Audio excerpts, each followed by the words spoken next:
Oh man, my ninjas. What's up?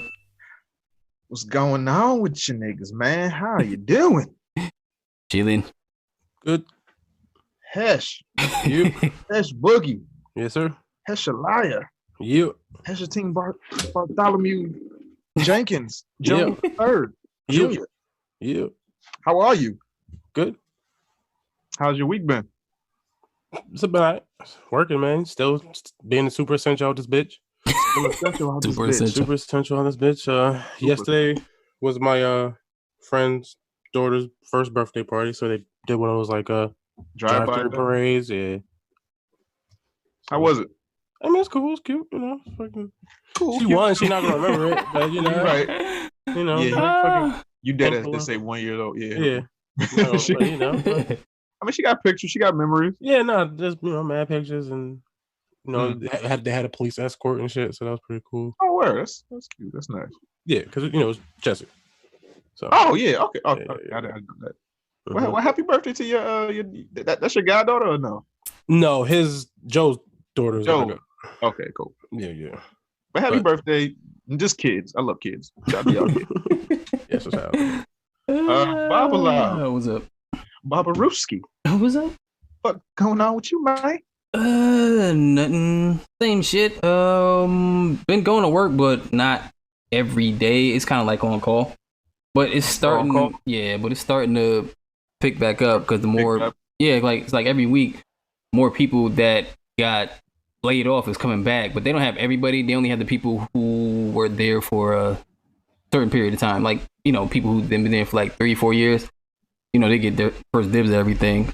I've been watching Black Mirror, and How do you like it? I started with season 4, the whole Anthony Mackie thing. Episode's not as gay as people said it was. I mean, they probably overhyped it because you saw 2 black men doing it. But they didn't do it. That was the thing. I know, but they probably just overhyped it because it's 2 black men just. Yeah, they did nothing but kiss. But the only reason why they did it because they was like, yo, we gotta know. Like, Wait, Just that's gay. It was like you had to know shit. And then they did it. And they was like, nah. Ain't You what it can't, is. you can't say it wasn't as gay as I thought it was, and then say 2 Because like all right, the other dude, Yaya's character, he's a lot gayer because when they was in the game, they was playing this rip off of Street Fighter or whatever, right? When they were in college, and then 10 years later, it was like a virtual reality version. So the dude, Anthony Mackie's character, he was being the Ryu character. That was his man's, and Yaya's character, he was being like the Chun-Li character. So they were playing, and Yaya's character was scraping him, and then out of nowhere, they just ended up kissing in the game. But it was just in the game, kiss. yeah, that's what it was. Oh, But so Yaya's character was a lot gayer than him, but at the same time, they was trying to figure out was it just a game? Like, are we really gay or is it just a game? Like but Yaya's character is gayer because he's a girl. He was like, yo, I feel everything. I feel it just like a girl. Like, but yeah, but it was cool though. Because I was about to say, let me tell y'all, I was playing games with my dude and I kissed him because I was losing. He's like, nah, I wasn't gay. I wasn't trying to lose. Yeah, explaining it, yeah, but when you watch it, it's like, oh, okay. I was trying to distract him. Yeah, because Anthony Mackie's character, he was married. He was married, so yeah. It's not gay if it's in the game. Yo, the ending. This shit is basically the modern day Twilight Zone, and I love that shit. G-A-Y. It's in the game.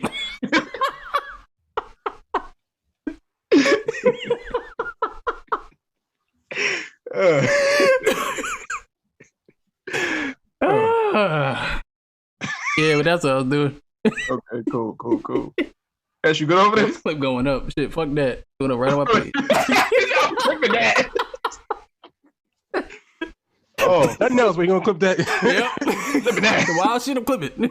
Oh, shit. But let's see. What we get into? How was your week and shit? My week was cool. I'm pissed now. What happened? My Switch, man, it Analog going? I was drifting. yeah, drifts. Uh-oh. Man. Welcome to the drift, There you man. go. My shit drift, man. Like Hey, welcome. Oh. I was Welcome. playing that shit at work. No, matter of fact, I was pulling that out my bag while I was on break at work. And I guess it was in the bag weird, and like the controller like was like to the left a lot. Yeah. I'm thinking like some dirt got into it or whatever. So I started playing Pokemon, and I was trying to hatch some eggs, and I was like doing the circle shot. I was like riding back and forth, and I was going in circles, and then my shit like stopped, and then it like went to the left. I said no. Yeah. Shit, no. And then the shit just went to the left, and I couldn't bring it back. I was like, oh fuck. Yeah. And then I brought it home. I tried to fix it. Went through like maybe like 6 YouTube tutorials tell me how to fix it. None of them worked. Yeah. The only one that I could actually do was the one where it was like you take a Q-tip and you put some alcohol on it and you try to swap the inside of it. I don't have a fucking air gun like Bobby. I don't have a little screwdriver to undo the shit. I was like, if I unscrew this shit, I'm gonna break this shit. Yeah. So I'm not doing all that. So then I was on fucking Amazon. I was trying to look up Joy-Cons. And they out their goddamn mind if I'm buying a Joy-Con for the price of a fucking game plus DLC plus hidden skins plus all that shit. Yeah, that shit was like I think $80. The cheapest I seen on Amazon was like $105. Yeah, they're boosting this shit again. Yeah, I was like, Can't I'm stop not buying none of that shit. So I'm just gonna leave my Switch at home, and I got a Pro controller. Yeah, I'm not fucking with it no more. So that's why I bought that fucking 8-bit DOS shit. Like just so I could use my Xbox controller, because that shit was fucking up so much. Yeah, man. That shit pissed me off. But like I said, I was playing Pokemon. I think I figured some shit out. I've been trying all this shit. That's what I've been doing too. I've been building teams, and I think I figured some shit out. But I try it out on people. So I think I built like 2 teams that I think can do some shit. But like I said, I gotta try it out on people. Like I'm doing the online shit. Yeah, I got to like Great Ball tier before I had to come do the show, and that's all I've been doing. It's just fucking making teams and trying to fix this drift shit so I could take it out the house. And I'm not buying a Joy-Con. Yeah, I'm not buying another one. It's too expensive. I got my stimulus. I'm like, should I buy one? That was another one coming. Another stimulus coming. They're talking about it. I don't know if we're actually gonna get it. I think it went through. Oh, did it? It's not gonna be as much as the Senate, but not the House or something. It was one or the other. I don't think it went all the way. No, it didn't go. Yeah, I've been seeing different shit. They was talking about one they're gonna give you. They're gonna give everybody like a debit card or like a credit card where it's like $2,000 on it, and then like they just refill it like every month or some shit. Like they're gonna send you. It's like EBT. Yeah, basically, but like the whole world get it. Or like the whole US get it. Is it a credit card? They said it was a credit card, and it's like they put $1,000 on it a month, and then they keep refilling it. So, but then it's like it's not an actual like check. So I guess they can stop it whenever the pandemic's over or something. I don't know. Well, they can just send that money directly to me and just stop when the shit is over. I mean, they said it's supposed to last a year after the pandemic, so I'm guessing $12,000 max you get a month. Well, not a month, but like $1,000. So $1,000 a month. Yeah, a G a month, and then Oh, okay. But whatever, we'll see. If y'all want to give me some more money, cool. Y'all helping me out more than anything. I'm still working. I'm still essential. If that other bill get passed, where you're trying to give essential workers like $19,000 more a year or some shit like that. Oh, they better give me that shit today, nigga. Do you understand? Yo, y'all gonna have to talk to me different.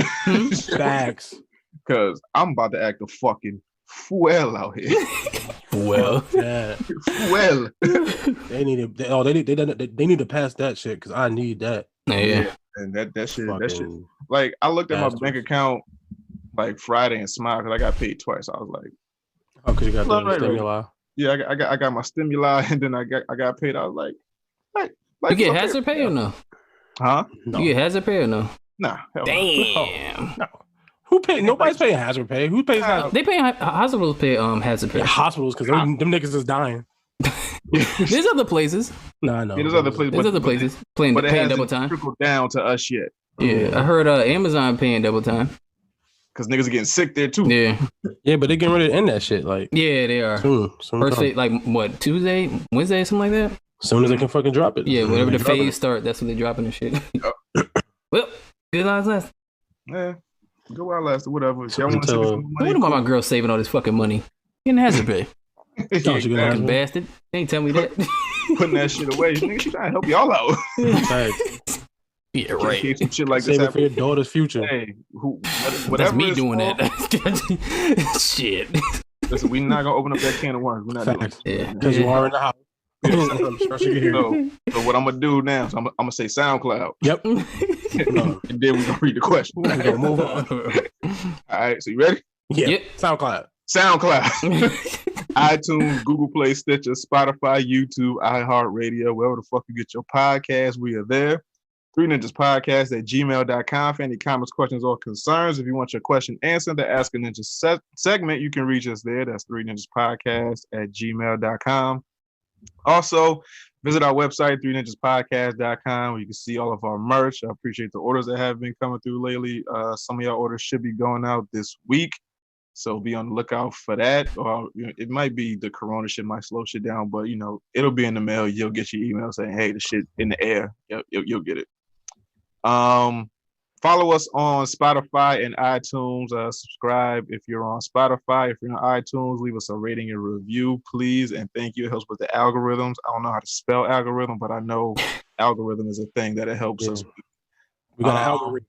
Yeah, we got algorithm. We got algorithm out here. Algorithm. Consider supporting us on Patreon. I appreciate everyone that supports us on Patreon, even though it is tough for a lot of people being out of work. Appreciate every Patreon member that we do get. Might have something cool for y'all. We did 90 episodes of this shit. Yeah. 10 away from 100. 90. We're 10 away from 100. I can't believe that shit. 100. This will be my second podcast that I did 100 episodes with. Wait, would that shit would have hit on? Damn, would that shit would have hit around BlurCon? Yeah, it would have hit the week after BlurCon. Yeah, somewhere around there. Damn. Like if we'd have doubled up and did 1 week with 2 shows and did a live show at BlurCon, our 100 episode would have fell right on BlurCon. Damn it. Fuck that. But Rona.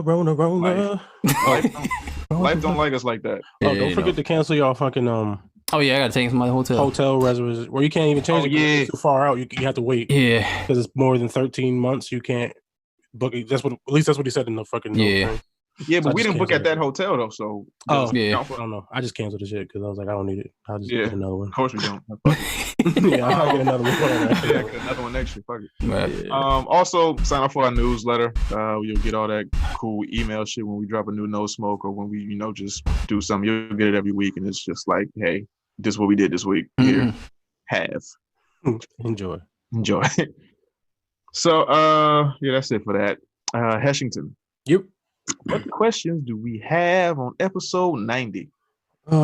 So this question comes from King Alex 314 in the Discord chat. His question goes: if you had the athletic ability to play any sport or combat sport, what would it be? So if you could physically play any fucking type of sport or do any type of thing, what would you play? I'm gonna say hockey, even though I never played hockey. Never even seen a hockey game. That was gonna be my answer too, because I want to innovate some shit. Yeah, a bunch of Negroes in hockey. Yeah, and then we might have got an NHL Street. NHL Street. That should have been done. Why do I think they? Oh no, they didn't have one. No, they didn't. They had football. They had football and they had basketball. Yeah, they ain't having. That should be dope. Niggas been rollerblades and shit. Yeah, rollerblades. Fucking water polo. Hitting the fucking polo off your kneecap and slapping it in for a goal. Right. Because I can't swim, so I'm gonna do water polo. If I could probably do any sport, it would have to be a contact sport. I do football, MMA, football, something like that. Like I don't like getting hit, but I like to hit people. I like getting hit. I like the adrenaline of it. No, getting hit is cool, but I don't want to get hit. Let me say that I don't want to get hit. I used to look forward to that shit. But if I could box or do some MMA shit, because boxing's always been like my second favorite sport. So if I could, have the power and the speed of like a Mike Tyson or some shit, like in his heyday, and just be that world. Like if I could have the power and the speed minus the other shit that goes on when you hit in the head too much, I'll be cool. Like if I could be Floyd Mayweather, but I could read, I'll be fine. Shit. Like I'll be cool with that. Like if I could be like Barry Sanders or some shit, where it's like I can't. Huh? What'd you say? Oh, you said Barry Sanders. Barry Sanders. I was thinking of. What was I thinking of? Bo Jackson. Was that what I was thinking of? Deion Sanders. Maybe. I don't know who was doing steroids. One of them niggas. All of them?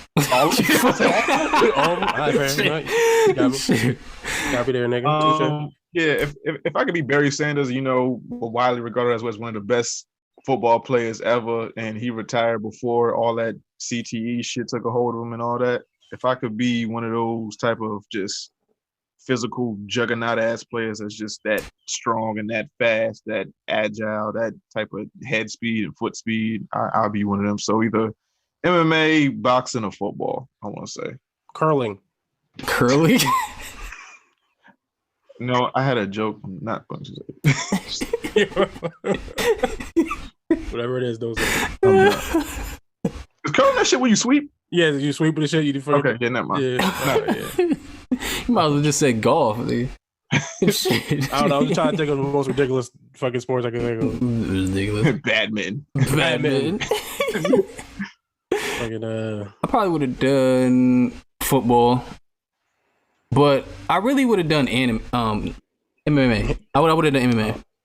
Yeah, because like some Brazilian jiu-jitsu. Yeah, but that shit, it got hyped too late. It got hyped too late for me. It got hyped when I was like, I was young. I was like 25, but at the same time, I wanted to do it. If that shit would have came out at the height as it is now, when I was 19, I would have done that shit because I went to an MMA gym for a minute. It was like nigga was working out and shit. My boy was like, "Yo, you want to try this new gym that just opened?" I was like, "Where's that?" Like Milford. Like, all right, did that shit, man. I ain't never felt so fucking tired in my life. Yo, when I was boxing, when I was like 23, 24, like that's the best shape I ever been in my life. Yeah. And my girl got pregnant, then I stopped. Yep, that's what it be like. So women and kids fuck up dreams all the time. Man. Yeah, they do. And dude was like, yo, like because dude, they show you how to throw an arm bar from on the floor. Mm-hmm. And he showed me like once, and I did it so quick. He's like, "Oh shit!" Like you kind of caught him.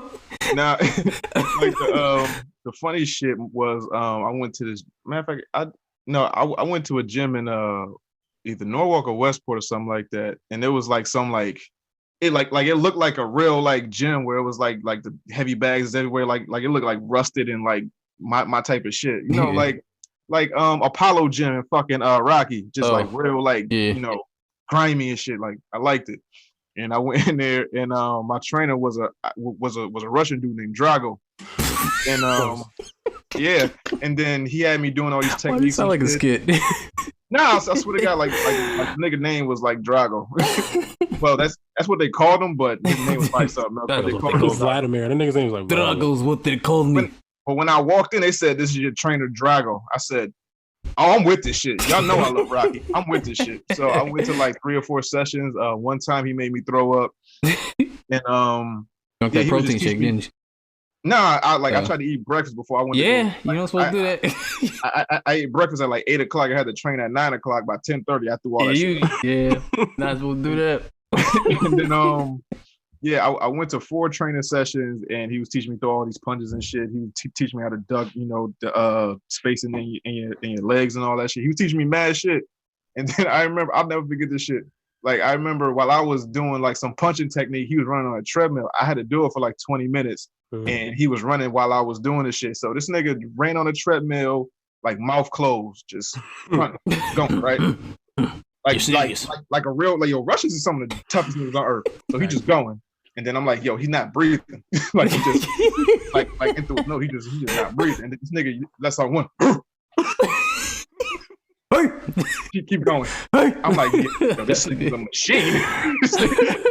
This nigga, like, I guess that was like his exhale. We were like, I'm tired. Like it was after like 18 minutes. Straight, just he said. I was like, yo, I love this nigga. But then she showed me the test. I was like, okay, I can't fucking go no more. Now I'm here. Now I do this. Now I do Yo, I swear to God, one of these days I'm gonna get back into fucking training and shit. Like I guess once I get a new job, I'm gonna sign up for a gym and I'm gonna go to this MMA gym that's in Stanford. They got a UFC gym in Stanford. I think I want to go to. So I don't know. We'll see. I know. I might maybe probably do some football or some shit like that. Mm-hmm. It's supposedly in my DNA. Supposedly in your deep. Who are your family? I'm like related to like Rosie Greer or some shit like that. Rosie who? Rosie Greer. Greer? Uh-huh. Like Rosie. Pam Greer's adopted father or some shit like that. Rosie. So people in my family say. I have no idea how accurate that really is. But they say I kind of look like him, so. You definitely do, nigga. Yeah, so. Roosevelt Greer, yeah, Rosie Greer, yeah. Mm-hmm. Yeah, you look like a fucking refrigerator ass nigga that'll stop niggas. Oh, wait, hold up. Shit. That shit mad blurry, Bobby. Oh, wait. That's a little better. New York Giants. Mm-hmm. Pearson forced them the Los Angeles Rams. Mm-hmm. 44.5 sacks. Why you ain't be refrigerator, nigga? Apparently, I'm related to him and like David Allen Greer or some shit like that. David Allen Greer. I don't think any of that shit is real. You know how niggas in their family always say, shit, nigga. You know how niggas always say some shit like, "Oh, you know, you related to like to the line." I don't really believe that shit. Yeah, niggas told me for a long time, yo, you related to King and Martin. You know that, right? I was like, wow. But yeah, because my mother's cousin was a hoe. He was just fucking. And then it was like, yo, that might be your cousin. Like, he got a lot of traits. He light skinned. He stutter like everybody. Like, he might be one of y'all. and Kenya don't know his dad, so it's like, I've been trying to reach out to nigga like, yo, cuz, what up? What up? You retired now. I don't really need nothing from you, but you still like family. Hey, yeah, what up though? But whatever. Yeah. So again, I don't necessarily believe in all of that, but it's things I have been told in my life. Okay. All right. So, what's the next question we got? This question comes from Martin P. His question goes, "Hey ninjas, love the show and hope y'all are staying safe. I wanted to know y'all's favorite animated crush, cartoons, anime, video games, comics, whatever it is. Not no creepy shit, but they were drawn really well. Keep up the great work, and still, god damn it, keep up the great content and still giving it out to us during quarantine. P.S. Domino, congrats on your recent win."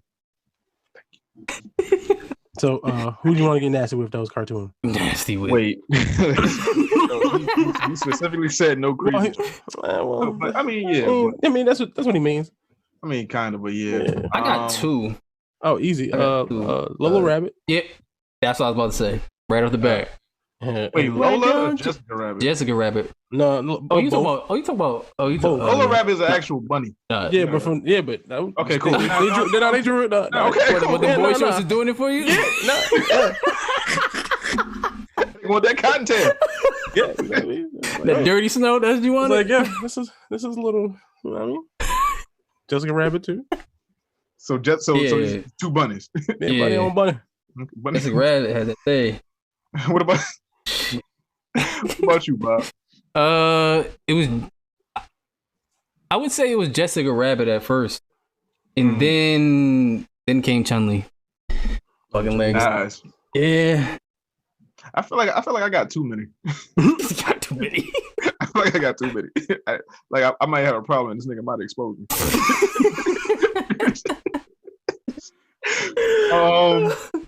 One for me was Jasmine from Aladdin. All right. She was drawn really, really great. Jessica Rabbit, she was drawn crazy. Facts. Dexter's mom was drawn crazy.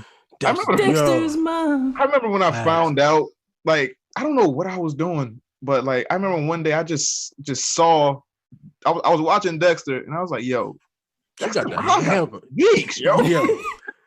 Why'd they draw her like that, yo? And then shout out to every Pixar movie, right? Yo, you seen the Onward Mom? Solitary one of them. You seen the Onward Mom? Nah. Mad thick, and she dated a horse. That's what you get her for. Yo, shit. And then I remember with Dexter's mom, maybe like a couple months later, they had that episode where she was in a bikini. I was like, Dexter mom is geeky. And then, childbearing hips, man. Yo, Hesh, you remember Snap? Mm-hmm. I remember I went over to Snap house one day, right? Oh, what are you doing, yo? And his mom was looking crazy. I was like, I told his sister, I was like, yo, you know, your mom shaped like Dexter's mom, yo. And then I remember every time I saw a snap for like a year and a half, I was like, yo, what up, Dexter? He was like, yo, stop calling me that. I know you talking about my mom. Like, yo, where your mom at? Yo, I ain't see her in a while. How she doing? She good. Dexter's mom was crazy. Oh shit! Like, yo, she need anything? Huh? She was like, yo, she need any help with anything? Like, yo, can your dad fight? Like, what up? Oh damn. She looking like that? Yo, I don't know. It was one day I went over there. Yo, she was looking yiggy. She was looking. She had the yams out. I don't know what happened, but who else? I feel like video games nowadays don't count because they're usually modeled after like real people. Person. Yeah. But Jade from Mortal Kombat is cute.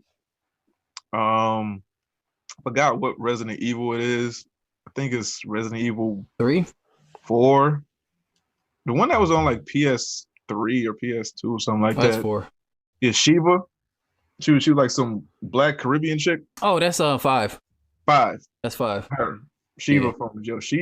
I was looking for her everywhere. I was like, yo, I know that's a person. I know it's the person. You're real. Homegirl from Uncharted 4. Nadine? Was her name Nadine? That was whipping their ass? Oh, yeah. The black chick. Oh my God, that's a real person. That's a Blaze too. Blaze from Piece of Race was drawn really well. Yeah. Who else? Can't really think of nobody else. I mean, anime, they all got big titties and they all white, but you know, it's the same shit every episode. Yeah, that's pretty much it. This chick bad as fuck. Jessica Rabbit. Jessica Rabbit almost killed me as a kid though. Like, yo, she was crazy. Yeah, she wrote. I guess that's it. Yeah, she wrote. So, who that? Still blurry. Nadine. Oh wait, from Uncharted. There's a glare. I can kind of see a little bit. Hold on, let me see like a half her face. She look like a homegirl from Westworld. Oh, Thandie Newton. Yeah, probably. Let me see. Well, that's the anime. That's the anime. That's the. Yeah, I want it. See them cuts. Remind me of fucking who is it? Angela Bassett, Tina Turner. It's all cut up and shit. I think I want it. Let's see. So let's get to the topics. So first thing on the docket, we got New Mutants gets another release date. Oh, I'm so tired of this shit. Why don't they release this shit on Hulu and call it a fucking rap? Nah, I think they gotta try to get their money back somehow, dog. Shit. Can't you do that with streams? I don't know how that works. I mean, unless they put it for sale like fucking Trolls, then I guess you just have to buy it. But because what was the payout with Trolls World Tour? No, Extraction and I don't know. Because with them greenlighting another one, they had to see some type of revenue share where it was like, all right, we making our money back. Like, well, that's a little different because I think that's like a Netflix film, right? It don't have CGI, so I think it's a little cheaper in a way. Yeah, so they just so Netflix just make their money and they just take a portion of how much money they made and make content with it. At least we got August 28th. Paying for shit and they use that as an excuse to have people. September. It's August 28th. Yes. Yeah. Yep. August 28th. We'll see. Now they gonna change that shit. How bad would you feel? How bad would you feel if this movie was trash and you went to the theater to see it and caught Corona? Would you feel like, damn, I gotta blow up more? I mean, I'm probably gonna catch the shit anyway because we want to open up the economy. That don't mean shit. You can still take the same safety precaution that you've been doing. Go home, wash your ass, wash your hands. But I'm still essential shit. This bitch, so I don't go outside. Dog, I mean, you the next one to catch it because Bobby had it, I had it, so you kind of catch it. Yeah, I'm the only one who hasn't had it. Apparently, out your motherfucker. Yeah, y'all was worried about me and shit. And y'all some niggas with it. Shit, if that is what it was, I understand why old people don't survive that shit. So that shit feel like rigor mortis. Like you alive, you going through rigor mortis. That shit feel crazy. Motherfucker had the hag riding them like all day. Got a migraine and you can't move? Fuck. Nah, but you gotta go get an antibody test. Yeah, I gotta get that shit done. Yeah, but I don't know what they're doing, man. So I wanna look for when they get one because I felt like I really did have it, and then it's that meme going around like, yo, I think I had the Rona, like black people, but I really do feel like I had that shit. Yeah. I think mad people. No way in hell. I think mad people had that shit and just didn't know it because we didn't know what it was, but back then. Yeah, people was talking about it in November where it was like, yo, I don't know what I had. Yeah, I was sick for like a week and I felt like super like shit, and then I just got over it and moved on. Yeah, but we'll see. But also been seeing some shit where I see somebody, I forgot who I was listening to talking about where they think it's like 2 strands of that shit. Yeah, it has to be. Most likely. Yeah, like this one that like you get and it's not super bad, and then one that just fucks you up. Yeah. Yeah. I mean, once it gets in a contaminated body, it has to latch onto some type of genes and like mutate, and then it's like spat back out. Then it's like worse than it was when it got in your body. Yeah. That's what I'm thinking. I don't know how human bodies work. I don't know. I ain't a scientist, a geologist, or I don't know none of that shit. But that's in my brain how the shit works. The fuck that's space, nigga. I don't know how fucking time works. I don't know how. Nothing. I don't know nothing. I don't know how none of that shit works. Let's see something I don't want to see. Bad Boy spinoff with Jessica Alba and Gabrielle Union moves to Fox. I don't. Why not? I mean, it's already been out. But then it get canceled? I don't know. I think it was on a separate. It was on a different different Fox subsidiary thing. No, yeah, it was on like some type of other app type of thing or some shit. And it had the first like season. FXXX. I forgot. I saw it in the article and I forgot what it was. And I guess Crackle. I mean, yeah, like say it was like some one of them shits, like it was some shit like that. And then I guess because of this Corona shit and isn't a lot of stuff being filmed at the moment, I think Fox picked it up because there's like, we need content. So yeah, but how much? I mean, it is good for them, but not at the same time, because when we think of Bad Boys, we think of the theatrics that go on with Bad Boys. We think of like police chases, shootouts, explosions, all this shit. What we grown to accept as what Bad Boys is when it comes to all this shit that happens with it. Mm-hmm. But you can't pull that off on a TV show that's going to air every week at a certain time. You're not going to be able to pull off if it's close to that where we get explosions, gunfights, you get a case solved, there's like a serious moment, some shit happens, cool. But if it's just like y'all gonna have like a Law and Order episode, but y'all just naming it Bad Boys with Gabrielle, who was in the second one, then well, it's not called Bad Boys. The Bad Boys spinoff where you got Gabrielle, where she's still Marcus' sister, and you got Jessica Alba because we need another cute chick.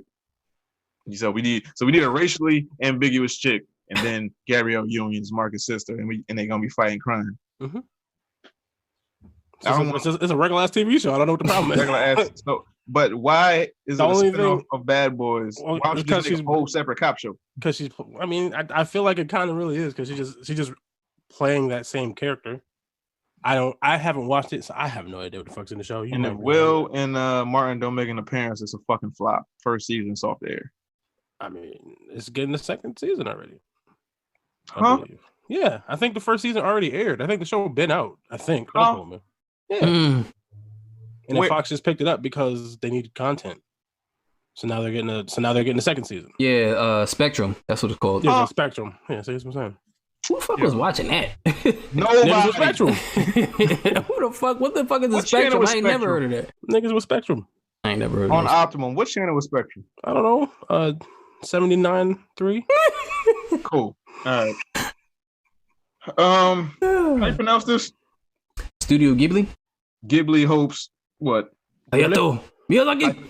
All right, there you go. Yeah, Hayao Miyazaki's film will be done in the next 3 years. Yeah.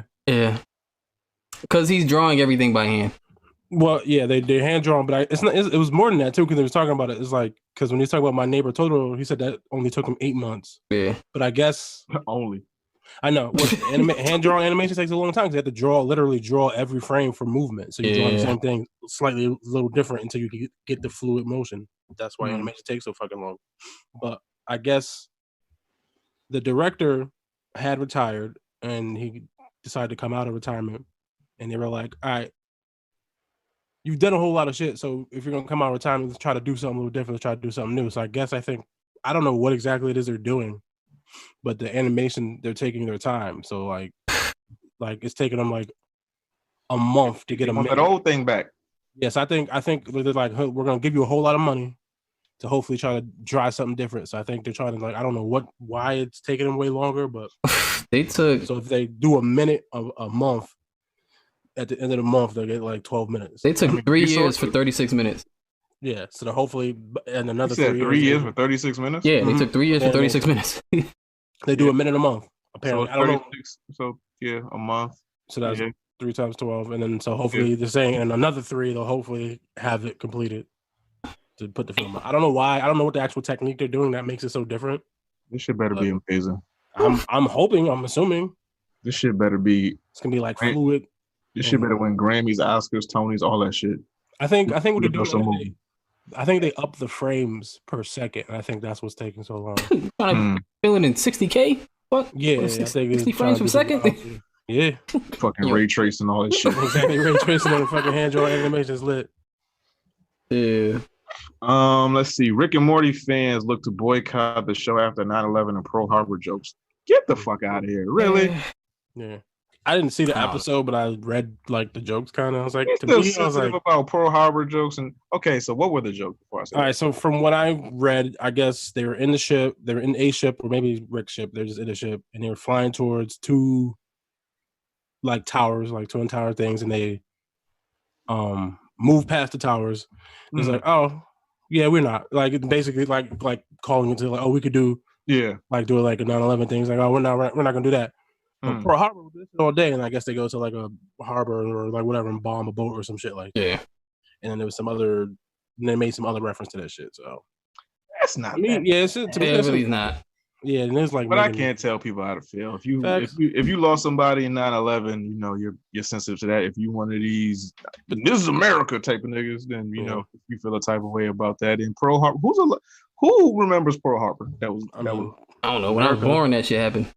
Exactly. I think. No. What was that? Wait. It happened on my birthday. I'm talking about December 6th. December 6th. December 6th is my birthday. It happened on my birthday. Oh.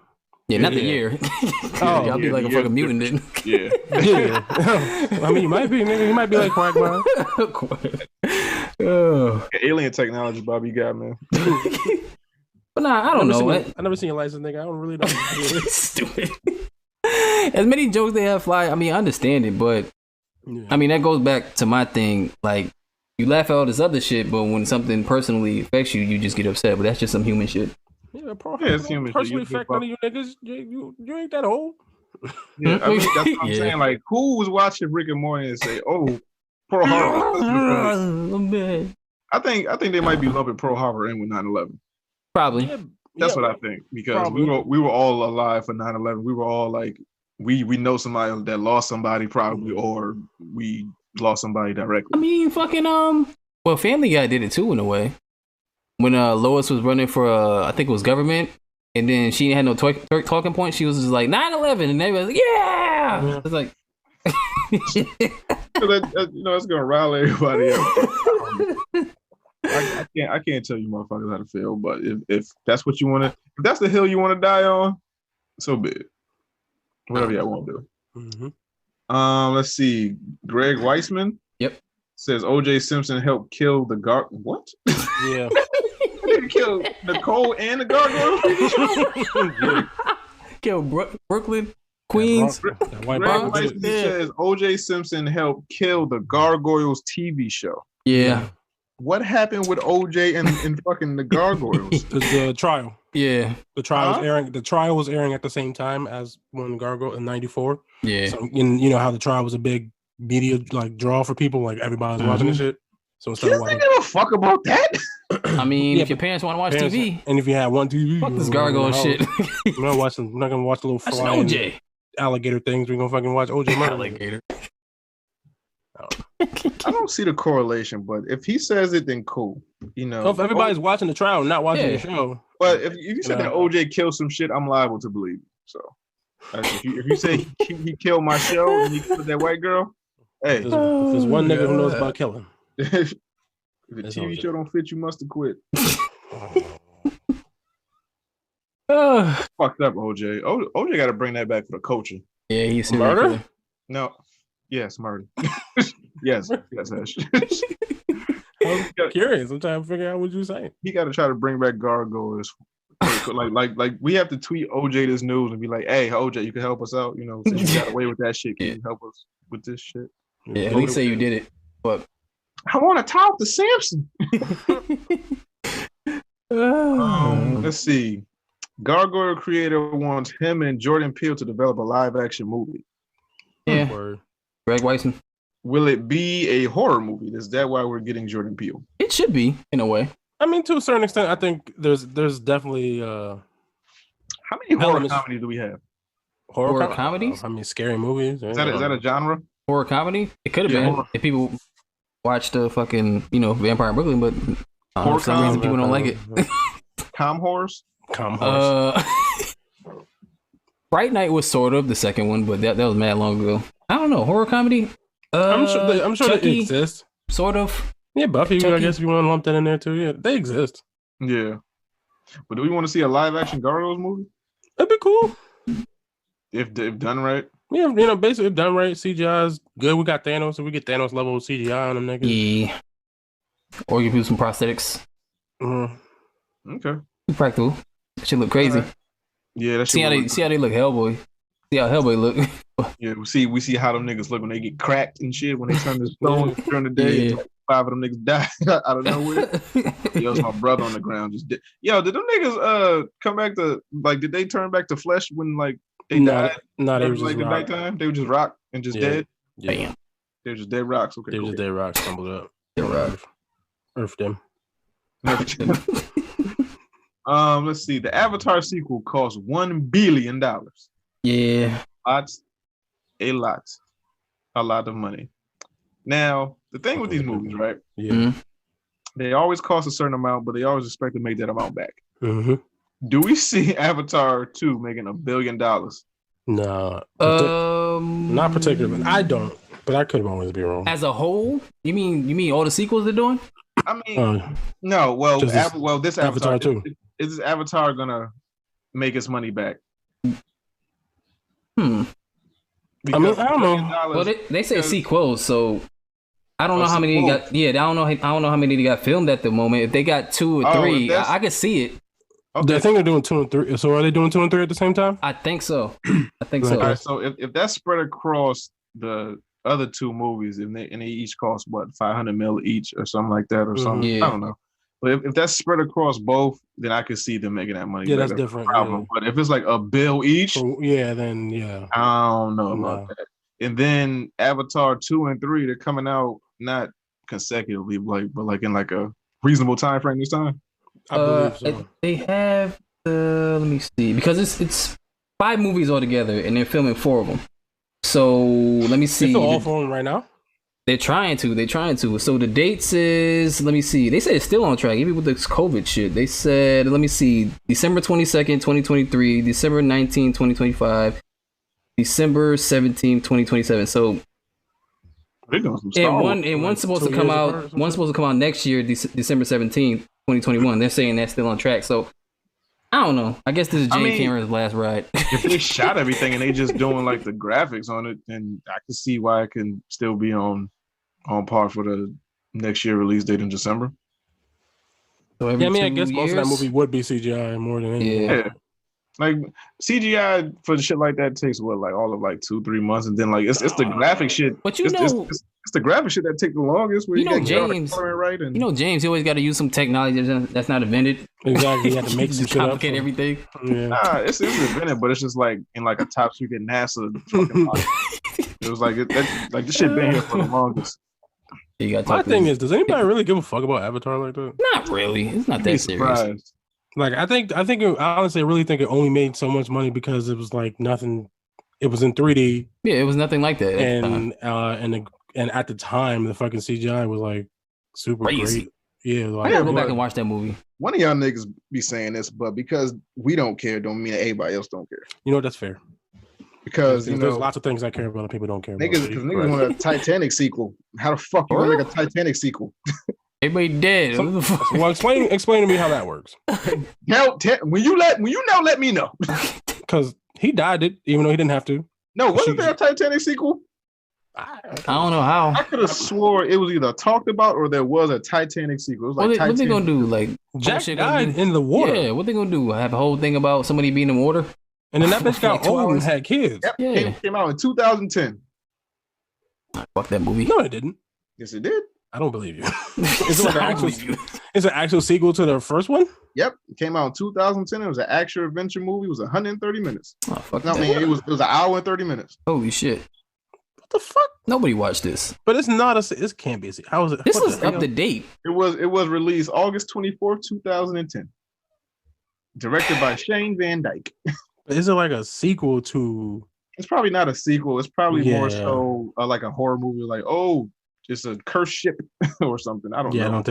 Yeah, it's not a sequel. That's my own thing. Is like how you do a sequel to. And then they turned into Pokemon. Oh, something. James Cameron's Titanic when Jack died on the boat and in the water, even though he had space on that big ass table leg or what the fuck she's floating on. That's a Pokemon bio. Jack didn't have to die.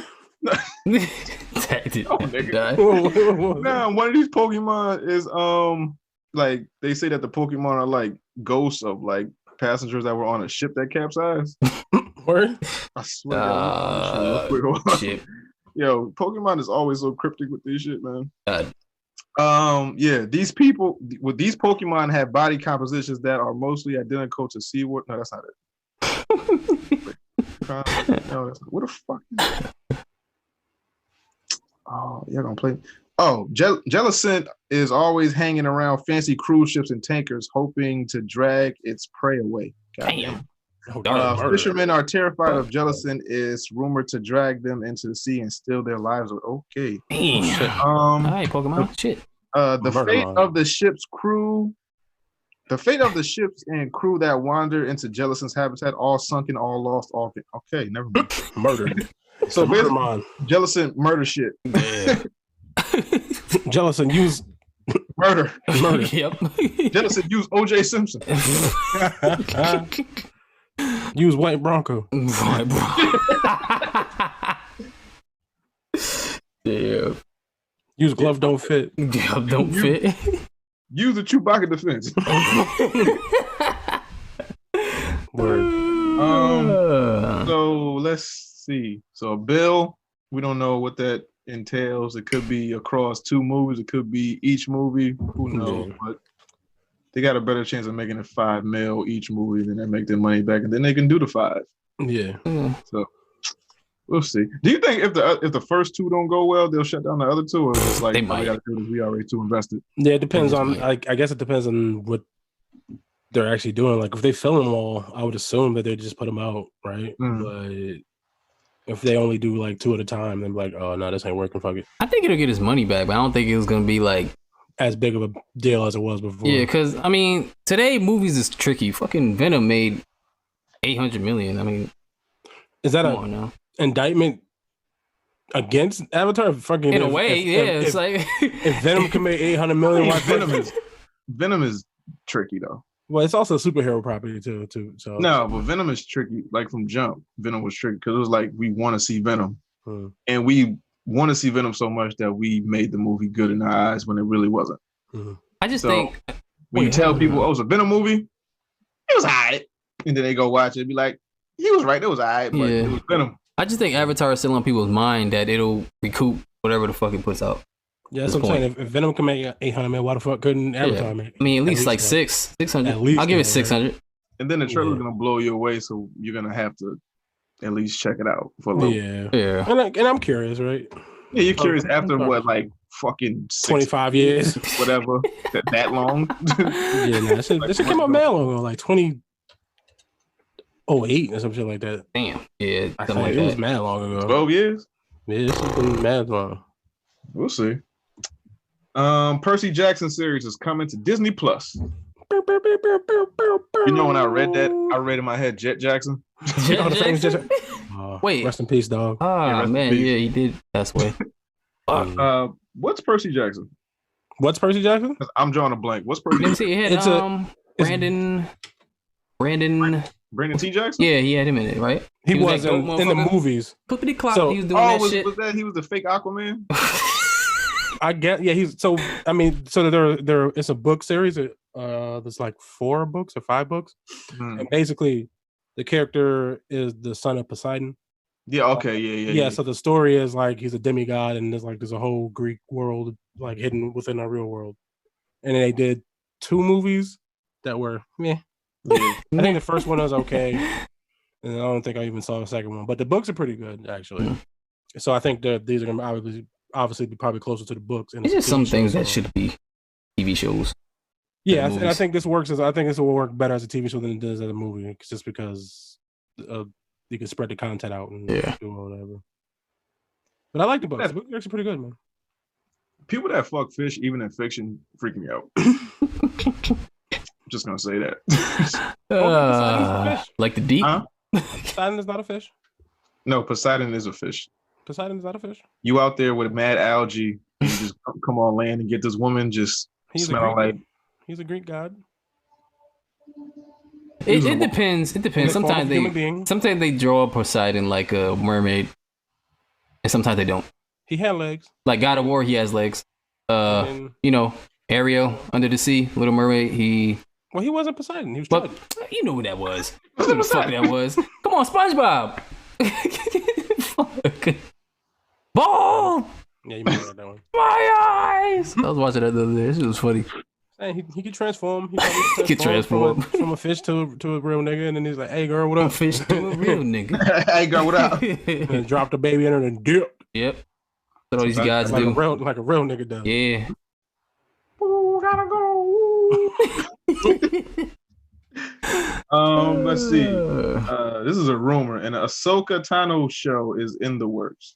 I kind of believe it. I'd believe it just because the character is really popular right now, and that ended with fire. People need Star Wars content. So soon? Now's the time to do it. Yeah, now's the time to do it. But but how long does it take to develop? It's going to take at least a year and a half. So yeah, probably. Yeah. But I mean, strike. What Hesh always say? Strike when the iron's hot. Shit, and people want more after that fucking final Clone Wars season. Exactly, because Clone Wars is over. That's done. Yeah. I think Rebels is over too, right? Yeah, it's been over. Is it going to be canon though?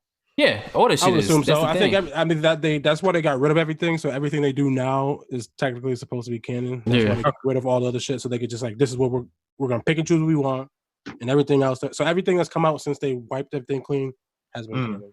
That's the gift and the curse of the Star Wars universe. Yeah. Because whatever you see in the Clone Wars series, even though it's CGI, it can show up in the Mandalorian. Yeah. At some point. So and we don't have a lot of Star Wars content, really, right? We don't know when we're getting the next movies. We don't know what those are going to be. I mean, the Mandalorian is still so the TV shows is probably where we're going to be getting, because like we don't know about what the movies are going to be doing, right? Yeah, we have no idea. Old Republic, and that's where it stopped. Yeah, but we don't even really know details of what that actually implies. Yeah. I guess we're past the Skywalker stuff, right? I guess we're done with all those characters. So. I guess. So what was that going forward? What does that mean for Star Wars? So if people like this character, I guess it makes sense to do something with this character while they try to figure out what the fuck they're doing with the other shit. Let's see. Scarface remake finds its director Luca. Yeah. Let me see. Guadagnino. Yeah. Guadagnino. There you go. See. Okay. Take it away. Take it away. Oh, you don't want to talk about Michael B. Jordan? So was that confirmed? I don't know. 100% facto. I think somebody just made that shit up, but y'all not gonna rope me into talking about this shit. I'm not knowing. Well, here's my question: why are you?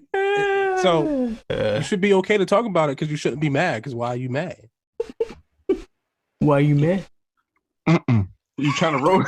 You trying to rope me into it? I don't want to. No, I'm just trying to figure out what up. What the fuck you mean? Why would I be mad? Yeah, why would you be mad at Michael B. Jordan being Scarface? Say that again. Why would you be mad at Michael B. Jordan being Scarface? Say the last 6 words. Michael B. Jordan as Scarface? What's the problem? Watch your fucking mouth when you talk about Scarface. It's a fucking movie. Yo, and he's an actor. Shut the fuck up. He's not that good of an actor to play Scarface. Okay, so if we're talking about a remake of Scarface, like, Hesh, you gotta stop with this shit. He's not a good enough actor to. So you telling me what he did as Eric Killmonger was like doing it for you enough that we could like, oh, I could say hello to my little friend type shit. Well, I would assume that they're probably not gonna do. Well, first off, Scarface is a remake anyway. It's a 1932 movie that was made in what 1970 something, 60 something. I don't know. Still, 70, it's always been a Cuban. Even if it was a white man playing a Cuban or an Italian man playing a Cuban, it was still always a Cuban. Was he Cuban in the very first one? Yeah, I thought he was Italian. No, he's Cuban. Was he Italian?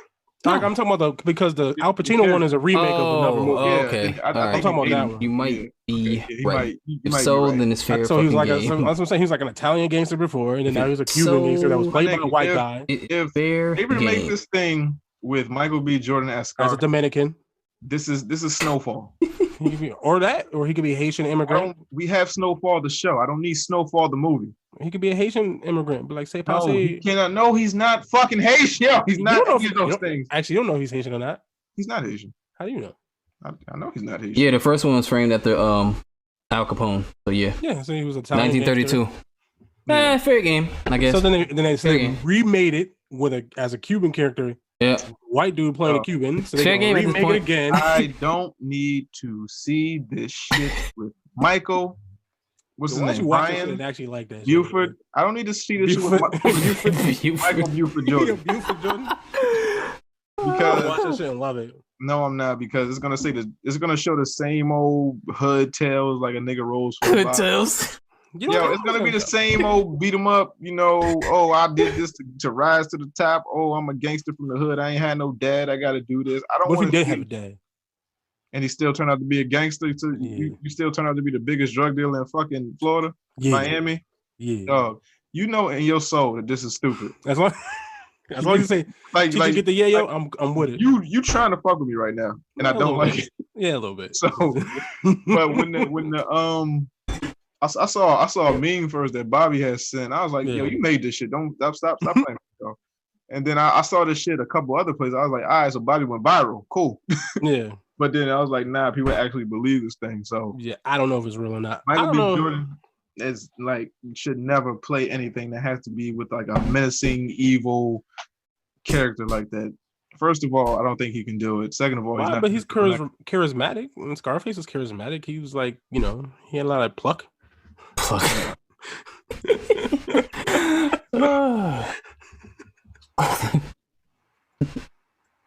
I don't know if we're gonna make it to 100, B. I'm gonna tell you. Why? Give it a buck or shit. I think like because Michael B. Jordan. Yeah, Michael B. Jordan ruined the podcast. God damn. My bad, yo. I take it back. I don't think they should be remaking it. Period. That's another thing. When you have a movie that I feel like it's one of those untouchable movies where you just have to leave well enough alone. That is fair. There's a bunch of movies that have been remade that have been god awful, horrible, and they just don't touch because it still holds up to this day. You know how you just have like just classic shit that just doesn't need to be touched again. It's just one of those, like you can't try to remake Goodfellas and it be the same, like it's the same feel. And with these movies nowadays, what they lack in storyline, they try to make up in like boom, pow, explosion. That's all Scarface is gonna be. Some Michael Bay shit. Yeah, and they just the story is the most important thing of the movie. I don't need explosions. I don't need gunfire. It was like, tell a good story. Goodfellas was good because of the story. Casino good because of the story. You want to do a mob movie, drug movie?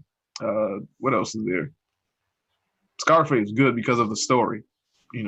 Just a nigga that was an immigrant, nothing to something ass story, dies at the end, mad believable. Scarface was good because it was somewhat believable. Yeah. So, but they found a director though. Yeah. I can tell you right now, I don't care how good this movie is. I don't care how good this movie is not. I'm not going to see it. Even if Michael B. Jordan wasn't up. I need someone to confirm if Michael B. Jordan is actually up for this role. Because if he's not playing Manolo and he's playing actual Scarface or some shit, I can't do it. If y'all want to boycott something, boycott this. Fuck Rick and Morty. Boycott this shit. I don't know which one of your bitches he fucked, but you is mad. None of them that I know of. I don't think we're Eskimo brothers. I don't think so. No, you are. Probably. Yeah.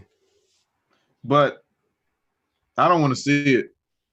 Even if it had a reputable actor, I don't want to see the shit. I don't want to see another remake of a classic movie. Just leave well enough alone. Yeah. Stop.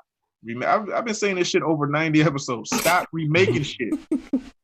Find something else. Stop remaking shit. They need to remake shit that could have been good, but just was trash.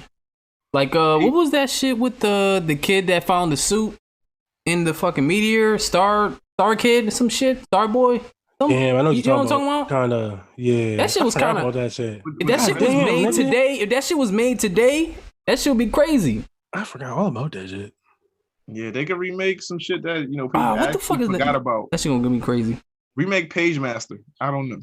Yeah, I feel like that was good, man. Yeah, it was. It was cool, but like for us, like how many niggas remember Page Master though? It's like I do. When you mention it, it's like, oh shit, I forgot about Page Master.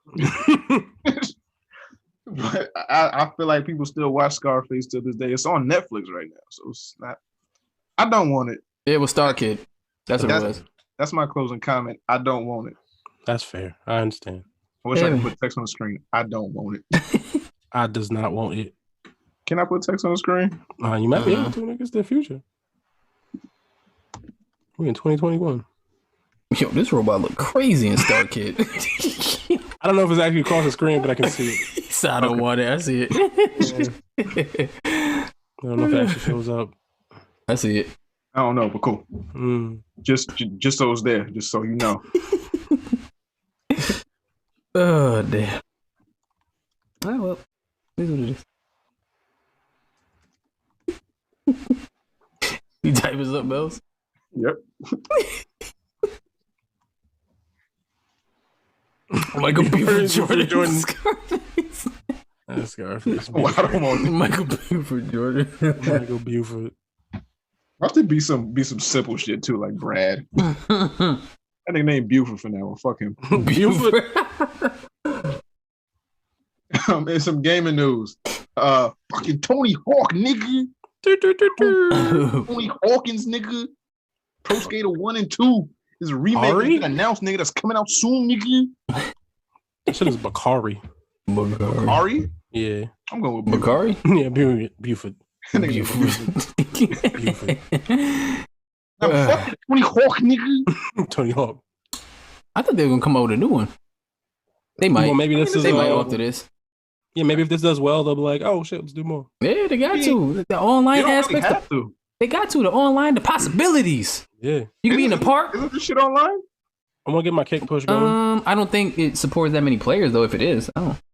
You telling me in 2020 they can't put some Tony Hawk remake online shit with fucking lobby? You know how many games it's gonna sell? This might be one of them games that they talk about in the news. It's like, oh, it's like Animal Crossing. It's the biggest fucking spike in sales that we've seen in the history of games. I don't know. It could be if you have like a sandbox, grinding sessions and shit. Like, follow me and grind around the whole fucking city. That shit was hot. That shit was lit. You do challenges and shit. Yeah. Race. Do this clip. Do it online. Yeah.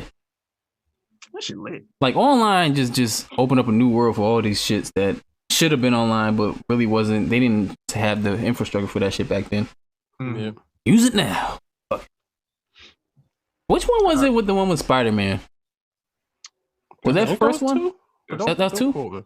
I don't remember. It bleeds together, but they had this one rodeo track. Me and my cousin used to always play. We'd go around the circles in the bull. Like we be trying to grind faster than the bull and the bullet. That shit was fun. Yeah, no, it's just fun. It's something to do. It's like shit, nigga. Yeah, Tony Hawk was fun as fuck, dog. And they don't make skating games like that no more. Yeah, that's another thing I wish I could do with skate. True. If I had another ability, other athletic ability, I wish I could skate. That's some shit that amazes me because I'm amazed at shit I can't do. Skate, swim, breathe. I can swim, but for them to like to be in the air and have that type of dexterity and balance and shit, that shit amazes me every fucking time I see it. And then when I try to do, I can't go down a street like a straight narrow street like 2 without falling. But shout out to y'all. Yeah. Let's see. There will be no new Titanfall games coming out, says developers. That's unfortunate. I think I read that a long time ago, like they was done after 2. I think he wants to do more, but I just, I don't think they did too well. I think 1 did cool, and then I think Titanfall 2 came out around the same time that the Xbox One dropped. No, Titanfall 1 came with the Xbox One initial drop. Oh yeah, it did, because I definitely had that. I don't know if it was like an actual launch game, but it was like really close to launch window. I don't know if it was like a launch. Yeah, so that came out with the title with the console, and then I feel like 2 didn't do that well. Yeah, financially, that shit was cool. I liked it. I didn't like the first one. I didn't like the first one because it had way too many NPCs in it, and it just didn't make no sense. If it had the like one of those things, like if you bring it back now, if they had the infrastructure, if you could put like 150 players like Battlefield now, it would have worked. But how they had it, it was just like, man, I don't want to. Yeah, I mean, and now they have obviously they moved on to other games, so they have Apex Legends and they have the Jedi Fallen Order. Yeah. Mm-hmm. So those are probably and those both have done well for them financially. So those will probably be the things they're gonna focus on at the moment compared to Titanfall. Apex took which were critically acclaimed, but I don't think they made a whole lot of money. Yeah. Okay. This sucks with Titanfall. I like that. Yeah, I like Titanfall. I like the game. The game was fun. It was a good. I think it was a different idea, like fucking just shooting people and getting fucking mech and fucking shooting a nigga in the face with a mech. And yeah, hell yeah. I think it was a good idea. It was a good fun concept. Yeah, 150 players. That shit was Gundam. Yeah. Or like the Big O. Yeah, it would have been better if it was still around. You can customize your fucking robot. That shit would have been crazy. Yeah, if you had put perks on it, man. See me give me ideas. Armor core. That's what I want to know. Oh yeah, yeah. You know what I'm waiting on, but I don't think they're ever gonna do. Whoever develops Dynasty Warriors, I'm waiting for them to do like a new one. Is that Koei? Is that Koei? I think it might be Koei. Yeah, I'm waiting for whoever develops Dynasty Warriors to put out something like Gundam, like some shit like they did. They did Dynasty Warriors. Yeah, they had Dynasty Warriors Gundam. You remember that? Yeah, but I'm waiting on another one. Oh. Yeah, I want another one. Yeah, 150 players. All this shit, man, they missing out. Dynasty Warriors, man, I used to love that fucking game. Like, yeah, it's fun. It's all about supply and demand. Enough people don't say that they want it, so they're not gonna do it. They're not gonna waste that manpower and money on some shit that people ain't thinking about. But that shit would have been would have been thorough, man. You have your own. Like instead of like the little runts, you have your little, units and shit. That man, they need to bring to work. That shit would have been crazy. Fucking Dynasty Warriors, 150 players, 100 players, some shit like that. I'm waiting on a regular Dynasty Warriors to just come out. Yeah, it's been a while since I need a new Dynasty Warriors, babe. I'm sure they're working on one for PS5. Yeah, that shit just that's the crazy shit. Your Dynasty Warriors is all the same. Yeah, I mean, it's literally the same shit. I think people are more hopeful of what it could be. Yeah, what it could be. I know what it could be if they. Yeah, you know what it could be, it. But are they gonna do it? I don't know, man. Feudal Japan, like battle royale shit. You just run around, war. That nigga Lu Bu don't die. Yeah, he don't. He always survives. Don't die. He in every he is like. Who's he like? He like the Shredder. Like he just don't die. Like every time you think he died, like he just a mercenary. He just come back like right. Can't die, won't die. Rockefeller. Yeah. Where am I? Let's see. Dutch returns as DLC for Predator Hunting Grounds. Yeah. I mean, I guess that's cool. I don't know. I don't think that game is really that good though, because I don't think probably ain't. I mean, it's cool that they fucking put the character in the game, but I think the game ain't that good though. I don't know, Schwarzenegger gets to fucking cover himself in mud and come on, do it. Come on, kill me. Do it. Kill me. I mean, it was alright for what it was. It is what it is. I ain't playing that fucking game. No, me neither. Mortal Kombat 11 Aftermath gameplay trailer. What do you guys think? Have you seen the RoboCop skins? No, I didn't see the different skins. Yeah. There's different skins in there? He basically got like fucking ninja skin. So it was like he got a Sub-Zero skin, a Scorpion skin, Rain skin. That's the fucked up shit. I just forgot about Rain. How do you say fuck Rain and put RoboCop in the shit? I don't know. I think he died. DLC, dog. They just make him a DLC character. I think he died. Yeah, he died in the last one. Yeah. So he can't come back if he dead. Everybody dies. Yeah, pretty much. Well, isn't it like a new timeline thing? Isn't that what happened? That's the last one? Yeah. I think Shiva died. What she back? I think she's from a different time, though. I think that's how she got back. Different time. Fucking, she Captain America. I think Cabal died. I think Luke Cage died twice. Yeah, he died now. Yeah, he God came. But you can't. So you telling me you can't bring back? I peeped what Mortal Kombat was doing. Y'all niggas ain't slick. Like all they was trying to do was get a leg up on fucking Street Fighter. Y'all niggas ain't slick. Yeah. All they try to do was like, okay, so they got Ryu and Ken, so we just gonna make every ninja every color of the rainbow. Every color. So it's like, oh, they came out with Akuma. Oh shit, now they got fucking Dan. Oh, now they got Sean. Like, nah, fuck that. We got Sub-Zero, we got Scorpion, we got Ermac, we got Reptile, we got Rain, we got Smoke, we got Noob Saibot. We got, did I say Reptile? I don't know. We got Reptile twice. Reptile more times. But yeah, did you see the gameplay? I did. Did you like it? I mean, it's Mortal Kombat, so no. I mean, did anything surprise you? Did anything of like the the friendships or the babalities or anything like that surprise you? Or was it? I don't know. I don't know. You like Hesh. The RoboCop action walk away. Life, dog. Yeah, RoboCop. His fatality is he shoots you like he got shot. And that's fucked up. He just keeps shooting and shooting and shooting, and then he stomp on your chest and blow your fucking brains out. And he says justice has been served and leave. Oh shit! Does he pour acid on Red in the game? Yes. Come on, dog. What? That was Red. Yeah, it was. But gameplay looked dope. It makes me want to get good at the game.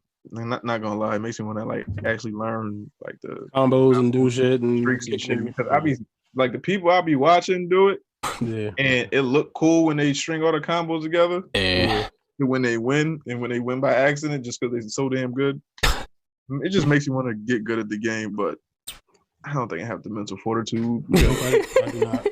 Because like the people I watch, they're like good at multiple characters. Yeah. I can't see myself just being like, oh, Noob Saibot's my main, but I'm gonna learn Liu Kang, Sub-Zero, everybody else just cause I want to beat everybody ass. I want to be that versatile. Like, if I'm not making money off this shit, I don't care. Right. Facts.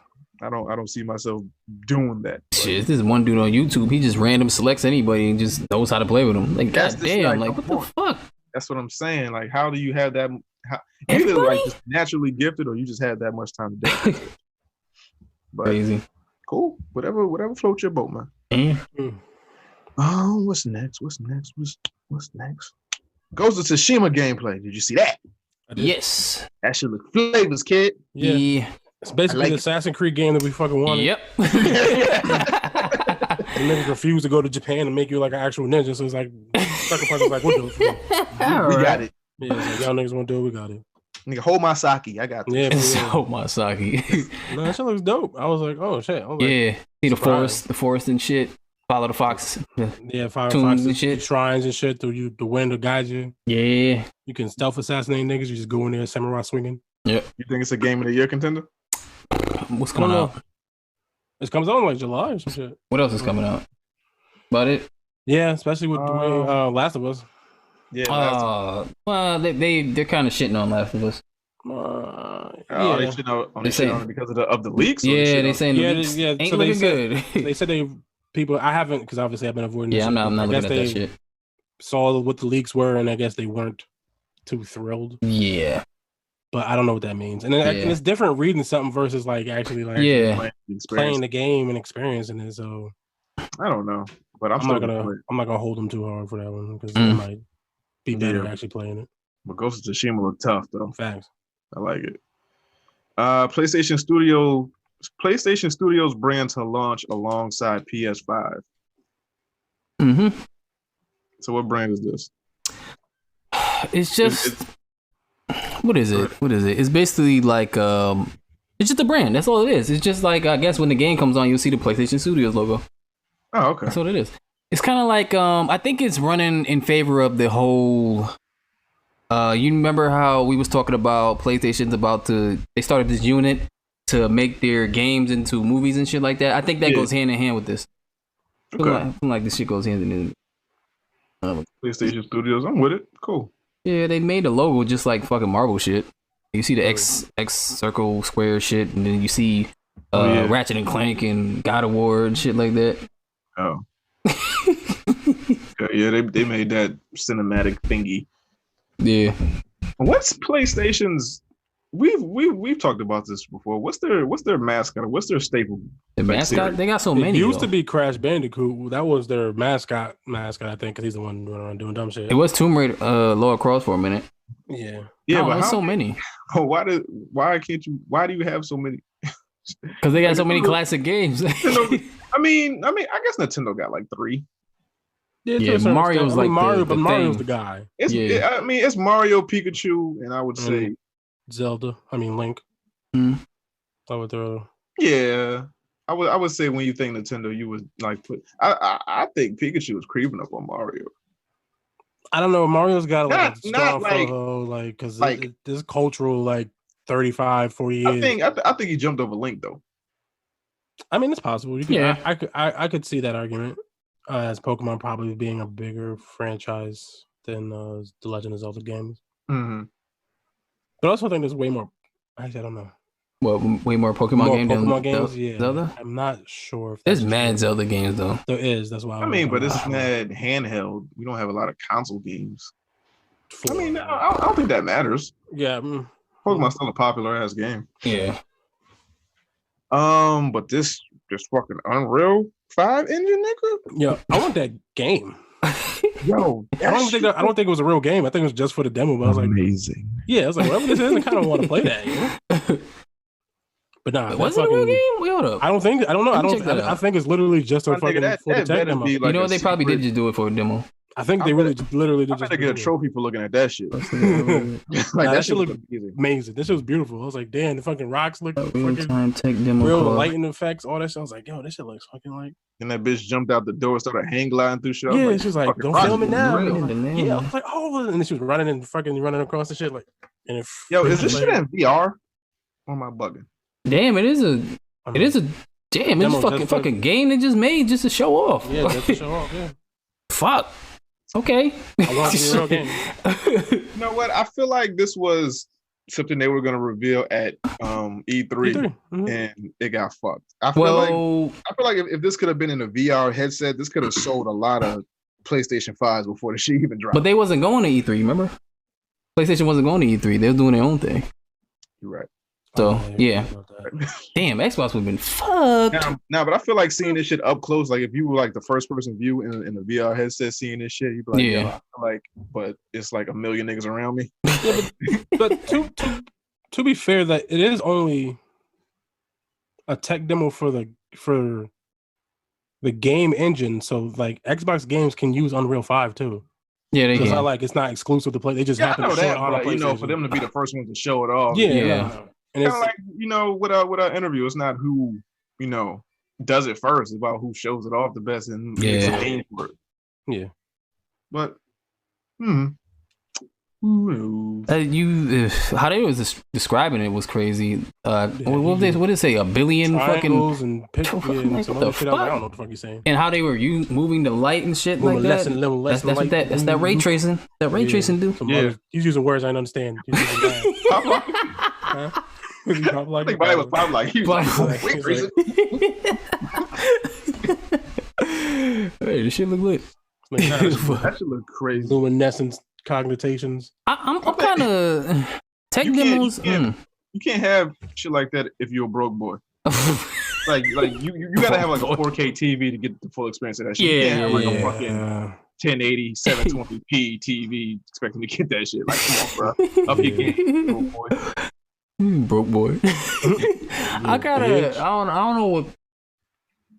don't know what these tech demos like. I kind of like take it with a grain of salt because sometimes they change how the graphics look when the game release. If that is a game, it's like the whole. All the time. Yeah, they do that shit all the time. Yeah, like it's called a vertical slice. Yeah, it's like the whole. They did it with Spider-Man. Remember people complaining? They was like, the water is not as detailed as it was in that fucking demo you showed us. But I kind of figured out. I had to think and figure out why it wasn't. I think it's because in the demo they ran it with ray tracing, and with the actual game you can't put that shit in it. They just took it out, so that's why it looks like. But Yeah, I mean, they did the same thing with Watch Dogs a few years back, like the trailer. Yeah, that they did it with Anthem, nigga. They did it with Anthem. I mean, that's a whole nother fucking set of things. No, it's fucked up because like it's fucked up because like there's like a core of a good game in it. Like I enjoyed, and I still have fun like with the time that I had playing it. But I understand all the issues, and I understand people not like, and obviously I don't play it anymore. But I did have fun playing it, but it was like not enough to do. Yeah. Oh well, that's what happens. Yeah. Let's see what is next. PS5 SSD is far ahead of any high-end PC today. Yeah. Suck a dick, PC. Yo, you ever look at the comments when they post shit like this? Suck my this? hard drive. Suck my SSD. Suck my hard drive. I guess. God damn. Suck my SSD. That's like stupid. Oh. I don't know. Does that gonna make the PlayStation more expensive though? Because you know what? It might. Because so people celebrate now. When you hit that price tag, it'd be $600. You're like, oh shit, $650 because you fucking got this super pneumatic fucking speed drive in your fucking. Yeah.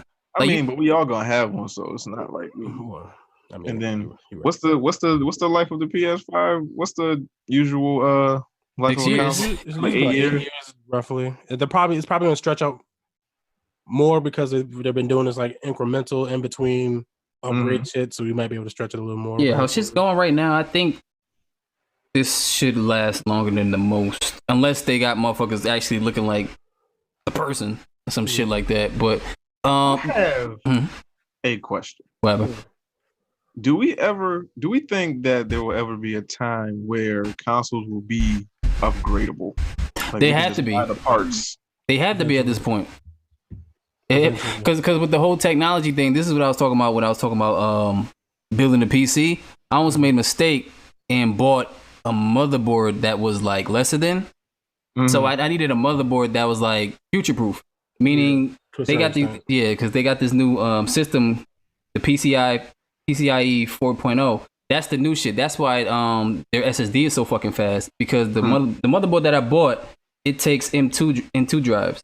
And the shit is like mad thin. It's like the size of a fucking RAM. It's like mad small and thin. And it goes like because hard drives now, they go like, they're only like 600 gigs? I think it's 600 gigs a second or something like that. But this new drive, well, the one for the computer, it's like, wait, hold on. Like what is it? Well, you know, the PC drive, that's like 600 megabytes a second. But this new shit that they got, this is like 3 gigs a second. So it's just going faster. And the PlayStation, I don't know how the fuck the PlayStation did this shit, but their drive is like 5 gigs a second. So just imagine that. You'll be able to fucking download just to watch a fucking movie. Even the internet speed is going up. The internet speed, download speeds, all that shit. So you'll be able to download like let's say like a 10 gig movie in like 10 seconds, and shit like that. Which is good because file sizes are getting bigger. So that's another thing that I kind of. We're not gonna think that Sony knew about the aliens before all of us too. Oh no, they knew about it. The aliens, yeah. They called them. Sony knew about the aliens before all of us. Yeah, they called them niggas.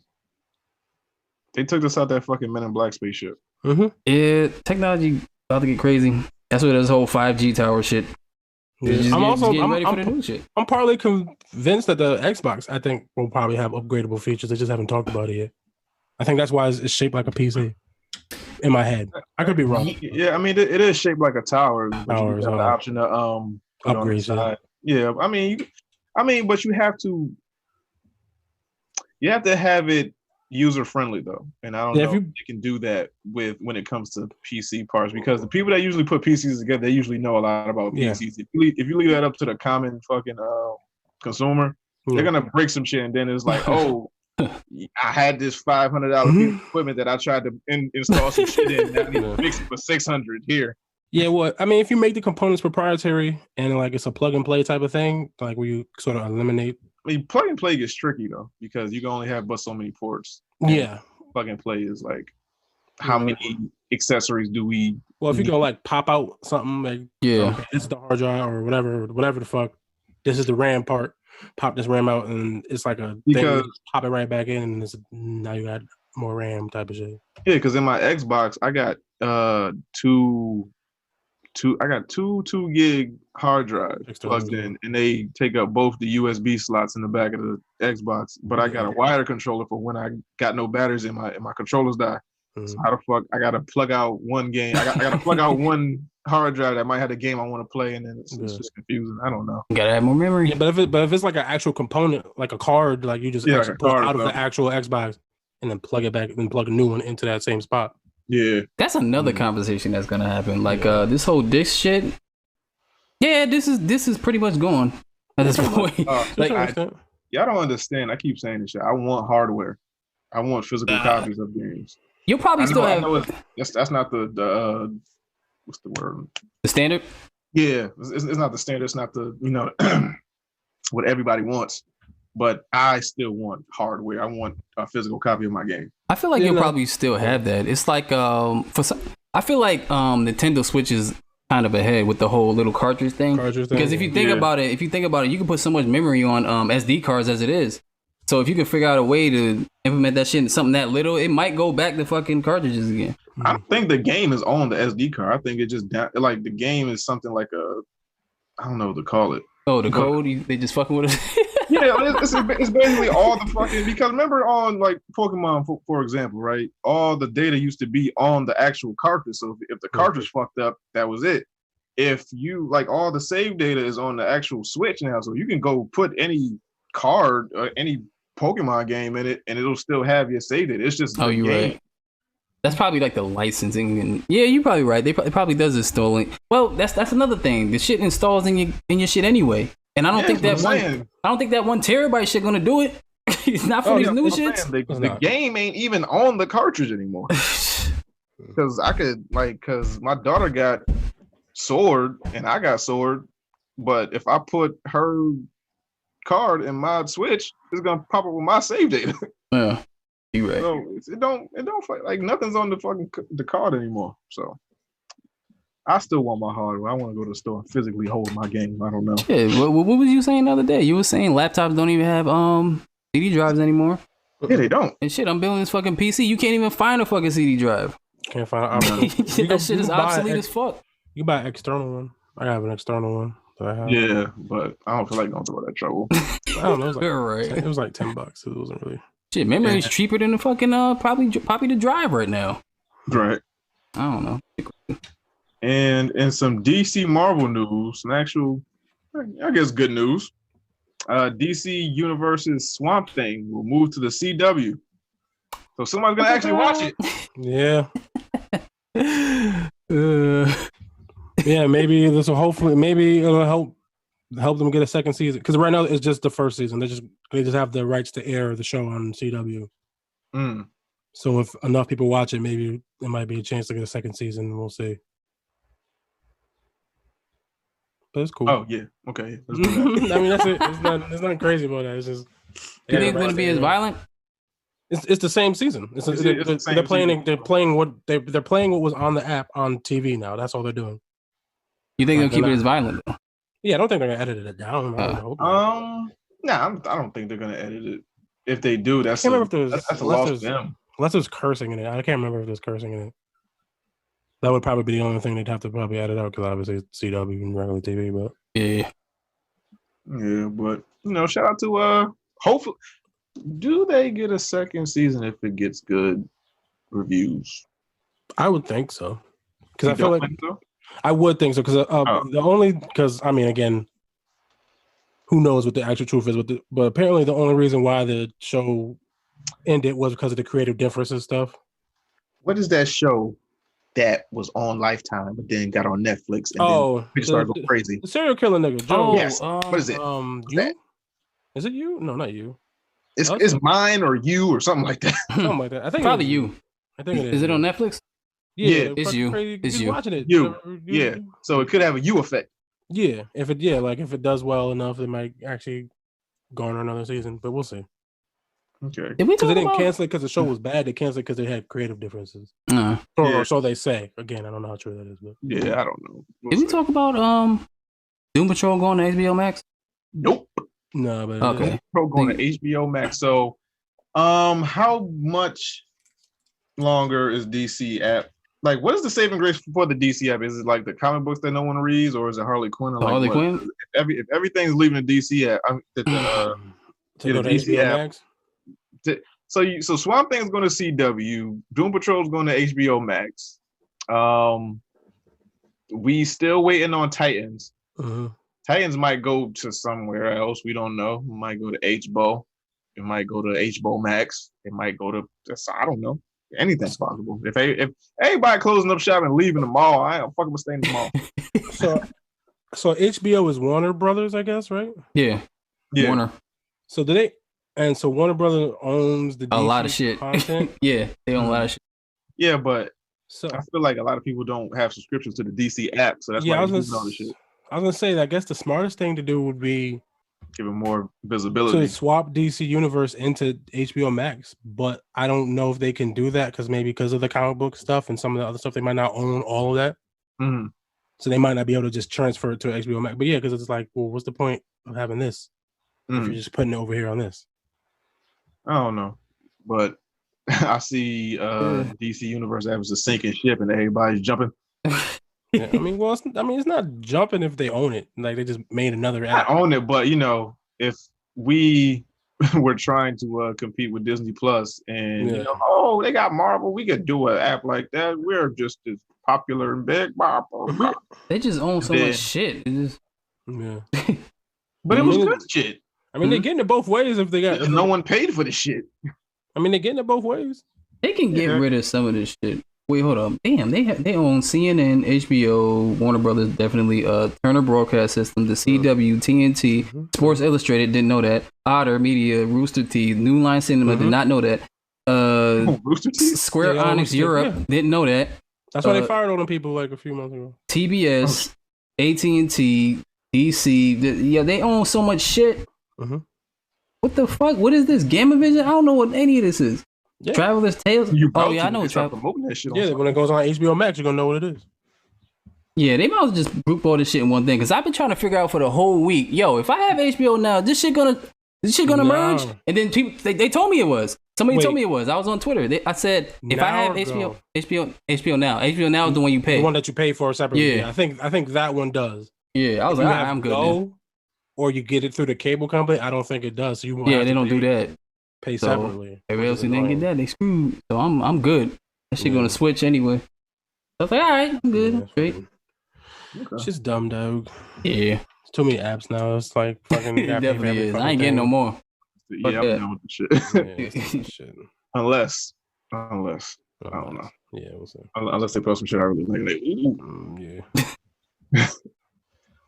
Is that it? Is that all the topics we got? I believe so. Yep. Okay. All right. So now you guys are gonna hear our interview with this guy. His name is Mr. Wobble. Huh? He is I'll let you hear it. So we're gonna go ahead and get to that interview right now. All right, so Three Ninjas Podcast, Domino, Hesh, Jones, Bobby. And if you're watching on YouTube right now, or you can see on the screen, right now we have, I guess, dancer, professional wrestler. We have Mr. Wobbles. There is no S, sir. There is no S. No S. Wobble. Wobble. Say my fucking name right. All right, got you. How you doing, man? How you holding up in this quarantine? For the most part, not too bad. Everything's been good. Where you from? I'm in Dallas, Texas. Oh shit! Ooh. Y'all been bugging out in Dallas. I cannot co-sign with my fellow Anglo-Saxon on them craziness they've been doing right now. Fucking walking around with guns, protesting. I'm good. Yeah. I'm staying out. Now, why exactly do they call you Mr. Wobble? So, it's a wobble line dance by this artist called PIC. I'm actually one of the original co-creators of the actual dance. Wait, so you're part of the black staple, which is the wobble? My man, got it. I'm the He responsible for all the cookouts. Oh, so I can call you my nigga. All right, so my nigga Mr. Wobble. I can't say it to you, but I appreciate it. So yeah, Mr. Wobble, so the dance is you. Yeah, like if you Google my real name, it says like who created the Wobble line dance, it'll say Jeremy Stone on it. If you go to the video Wobble 2012 on YouTube, I'm in the video. Obviously, I'm the only one in the video, so you can't miss my ass.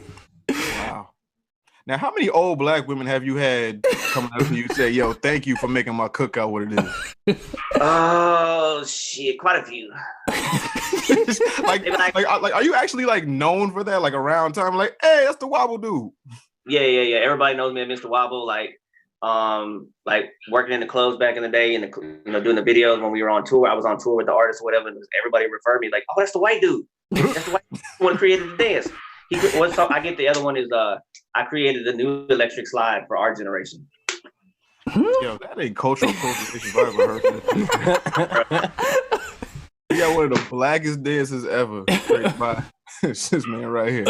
Yeah, but I get that all the time. They be like, "So you telling me a white dude created?" Yeah, I did. It is what it is. That's crazy. I would have never guessed it. Now, how long have you been dancing? I've been dancing professionally. Like I started when I was like 15, 16, and my first professional shows when I was 17. Now, was it like hip hop dance, or what kind of dance was it? Yeah, no, I've always done like hip hop. I've done b-boying, breaking, crumping, battling. I've done all that freestyle stuff. And then I did like concert tours, and we had a dance group and stuff like that back in the day. So now I see you got the Wu-Tang shit on. Now, yeah, but look real close though. They wobbling. So you done appropriated our culture again. Market for it, bro. Sorry, it is what it is. No, it is what it is. So you never been filed for like copyright infringement for that? No, because I know how to I modified it enough where so for copyright thing, if it's modified and if they don't own the trademark to certain things, which Wu-Tang owns the trademark to the symbol and the lettering. I did different lettering that was similar, and I altered this a little bit. That way, it doesn't get in trouble for copyright infringement. How the universe works? We gotta talk to you about something. Because we got a problem with this podcast, right? I don't think we can go with this fucking name any longer. We need help. Hey, I don't know. We gotta look into it. We needed a white man to we needed something. See, and you talking about cultural appropriation. Cultural appropriation. Help you out now. Yeah. Help me so I can help you. Help each other. Help me help you.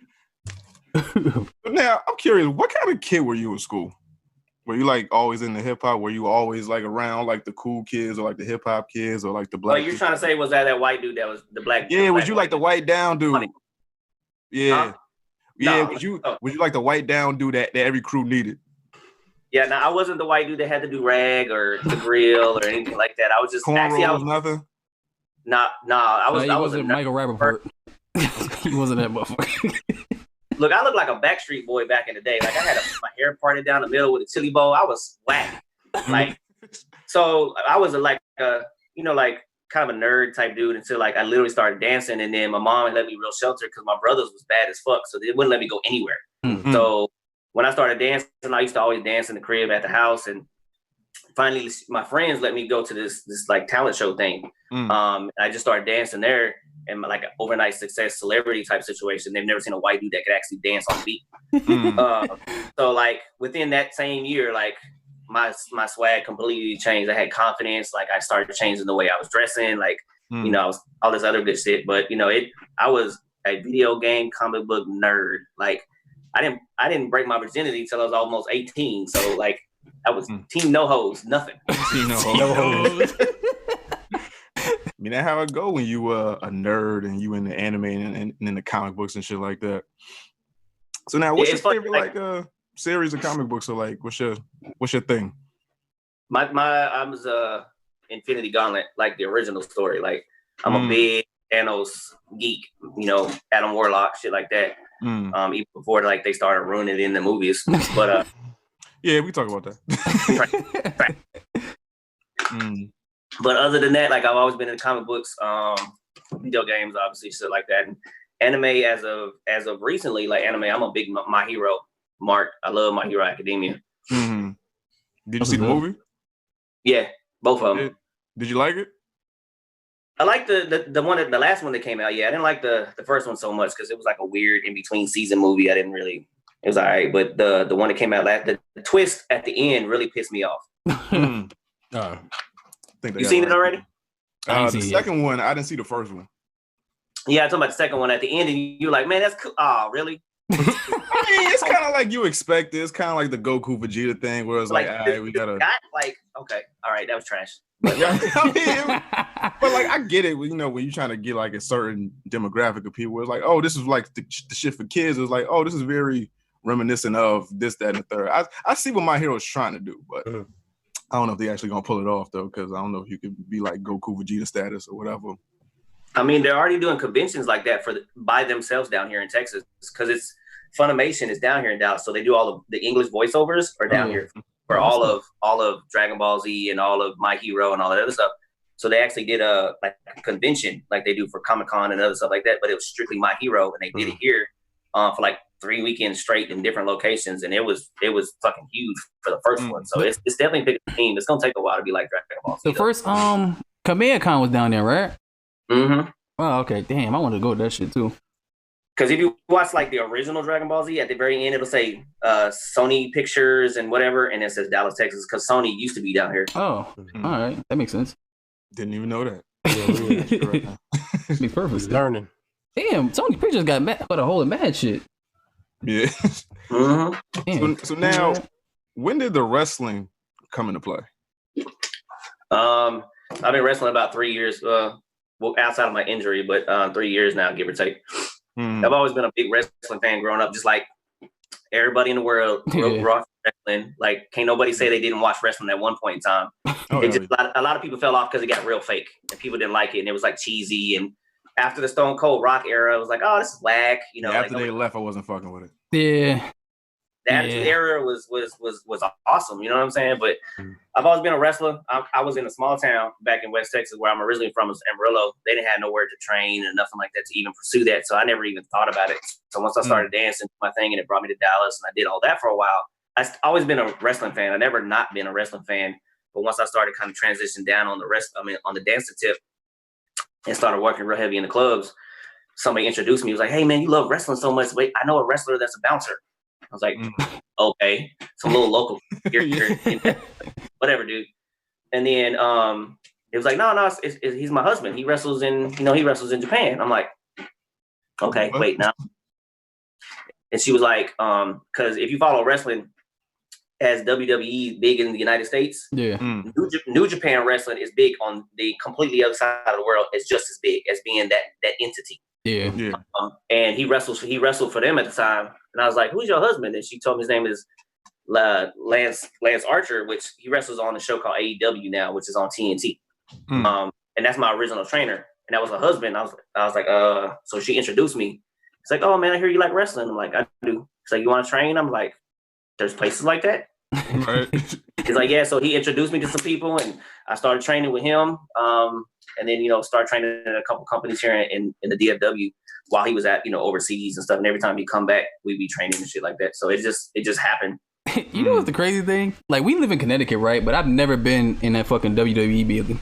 I've never been in that building. I've been in that building one time. I got to the bottom floor, like to the fucking reception area. Lobby area. It's mad, like posters. It's mad, just crazy shit in there. They just did a pay-per-view from there like 2 weeks ago. It's a pay-per-view called Money in the Bank, and since they want to be different, they actually had the pay-per-view. Money in the Bank is basically a ladder match. You got to get a case. They literally had them start at the bottom floor and go all the way up top to the roof. It was like big gimmicky, but it was actually pretty damn creative or whatever. But yeah, that's the first time they ever did that. Yeah, you gotta do some shit when you ain't got no fans to go to. I mean, true. All right, so we can't go in the buildings. We can't get no fans in the stands. Yeah. Let's use this building for something because ain't nobody here. Let's just start here and go here.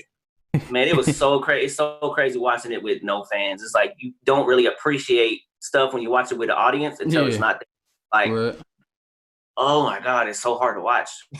Yeah, when you watching basketball and all you hear is like the the sneakers squeaking. It's like, all right, what the fuck are we doing? Like, what the fuck are we doing? Like, I want to be able to hear what they're saying on the court. I want to hear them cuss at each other and talk shit. If I could hear that shit would be dope. But, yeah, fuck I mean, they might have to. I think a lot of this shit is the pioneers of this shit of doing sports during the lockdown is UFC. Like, they doing it, they don't give a fuck. Yeah, but UFC, it's just like, all right, two niggas in the ring, they gotta knock each other out. Yeah, but boxing not doing about a minute or so. Boxing not doing it. I mean, boxing, they usually have a crowd cheering. And it's all on the angles too. Like UFC has them close shots. You know, like boxing, any other sport, they always do them wide shots and they see the empty. Like UFC is like right here. They all up in their face getting knocked out. You know what I mean? So I mean, boxing could do it if they just kept it in the enclosed ring, but the way that the rings were so high up, I don't think it would work. Probably. Now you say that you were a bouncer as well? No, I was a strip club manager for strip club manager. Oh, 6 years. Yeah, it's even better. That's where I met my man's at. Yeah. Sort And who? Me, Bobby. I was doing edits of some big booty chicks and Oh, doing what Bobby does. What's this in the world now? Yeah, doing what Bobby does. right. Yeah. I remember that video that you did too, bro. Oh my god, that shit was hilarious. Which one was it? Was it the one with the girl with her pussy squirting, but it's water or some shit? Was it that? Nah. Was it the? Wait, hold up. Was it the BBW? Oh yeah, her. Oh yeah, I forgot about her. Yeah, she is like 3 times that size now. For real? God damn, bro. This is before quarantine. I love it. She had kids and weight and yeah, it's not what it is no more. So safe to say she don't work there no more. I didn't say all that, but she's still chasing that hustle. But I guess the hustle caught up to her and the weight did too. God damn. So how do you become a strip club manager? So we have dancer, wrestler, and strip club manager. How the fuck do you become a strip club manager? That because of the dancer. So when I did the whole Wobble situation, I did the video in Atlanta and everything. I came back and I was looking for a job at the time, and I got hired as a bouncer. At the strip club called Onyx here in Dallas. A couple nights a week. I want to go to. Man, I missed it so much. It's fantastic. So I was in there one day, and then the main story, so Mayweather came in one day with his bus and was like, he was at this club which is the club that I made the dance at called, it was called Beamers back then, but it's called Park Avenue now here in Dallas. They left there after the after party. It's like they want to go to the strip club, and they was like, who works at the strip club? And the owners of the club was like, Jay works over there at strip club now. So he can set something up. So they pull up in the bus. And I'd probably been there maybe like 3 weeks. And they was like, can we speak to Jeremy? And they were like, who wants, the owners were there and the managers was, what's up? It was like, we got Mayweather on the bus. He wants to speak to him or nobody else. Yeah. Mind you, I don't know Mayweather like that. So I didn't know anything. So I went in there. I was like, hey, how you doing? Like, how can I help you? Moving and shaking. And I worked the deal so they could come in, didn't have to pay too much, and they get everything taken care of. In the end, they was throwing mad money. Like, he throws $100 bills. Crazy. He was throwing $100 bills at ugly chicks just to get them off stage. Yo, he got money to burn. That's the crazy shit. Like, he can't read, he can't enunciate, but he can throw money, $100 bills. Yo, I'm talking about Mayweather like that. He gonna fuck you up.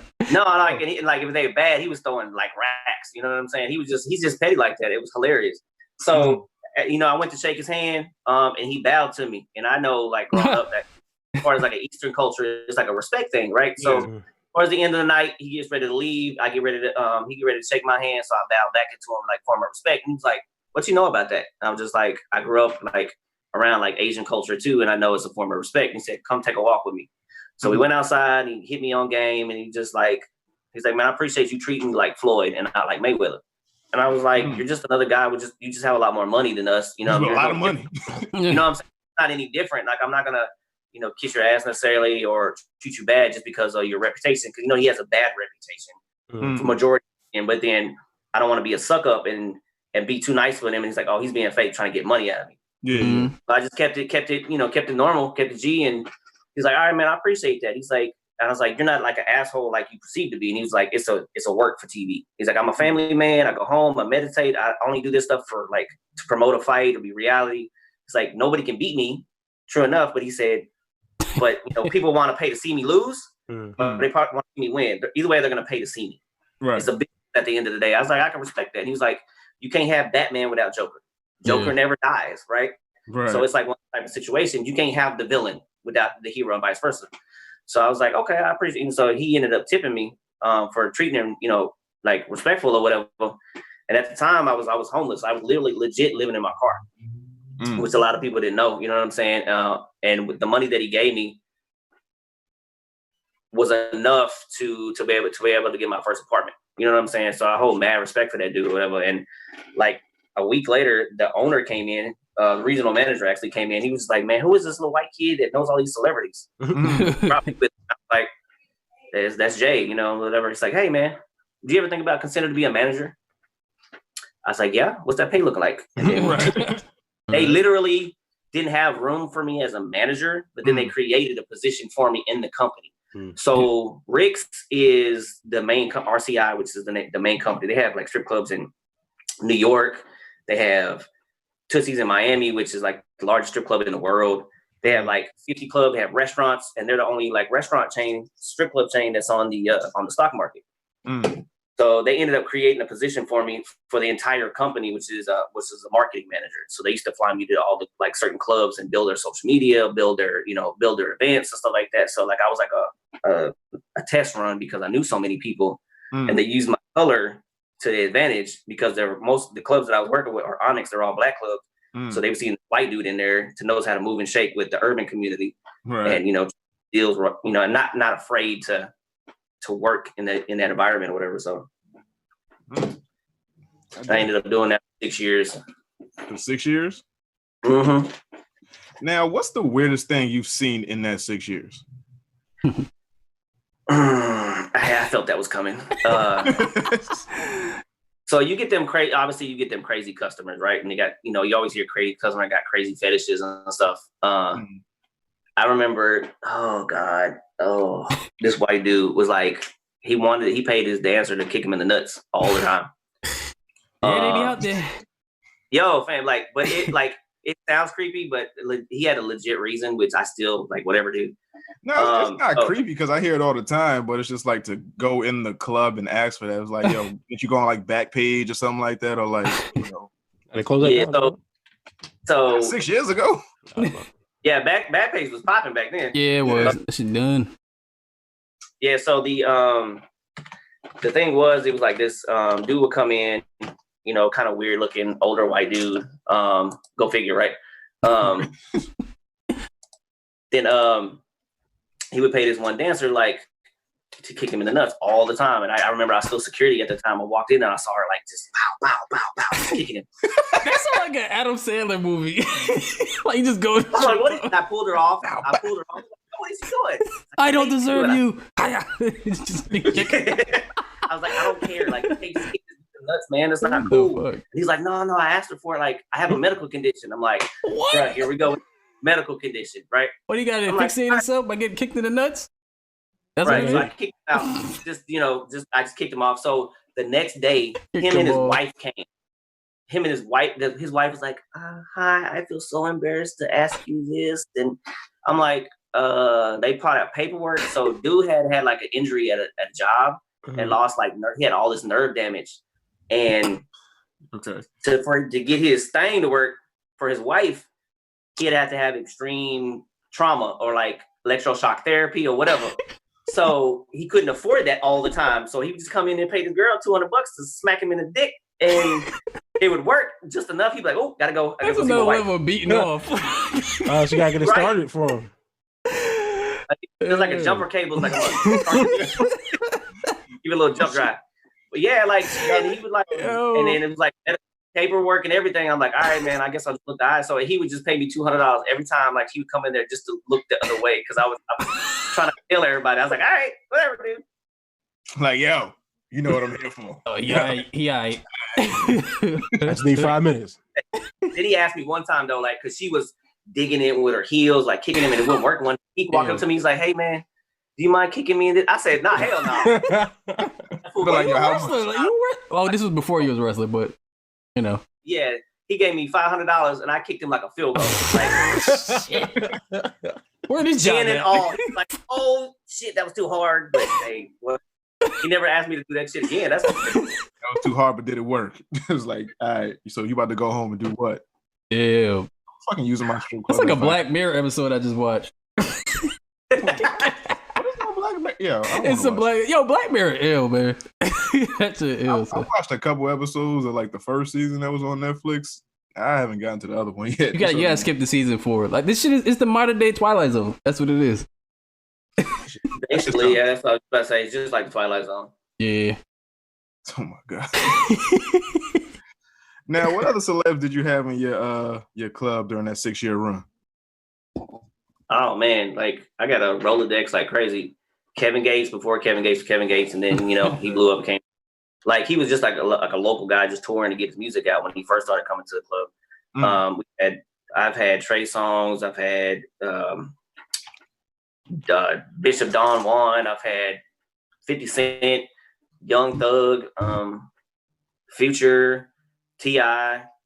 I mean, there's all kinds of like the celebrities. It's like that was a known club. Like all back in the day when you used to hear Onyx. So all the Atlanta rappers was talking about, they was coming into our like insane. Like that whole TMZ when Lil Wayne was throwing all that money Super Bowl weekend, that was in my club.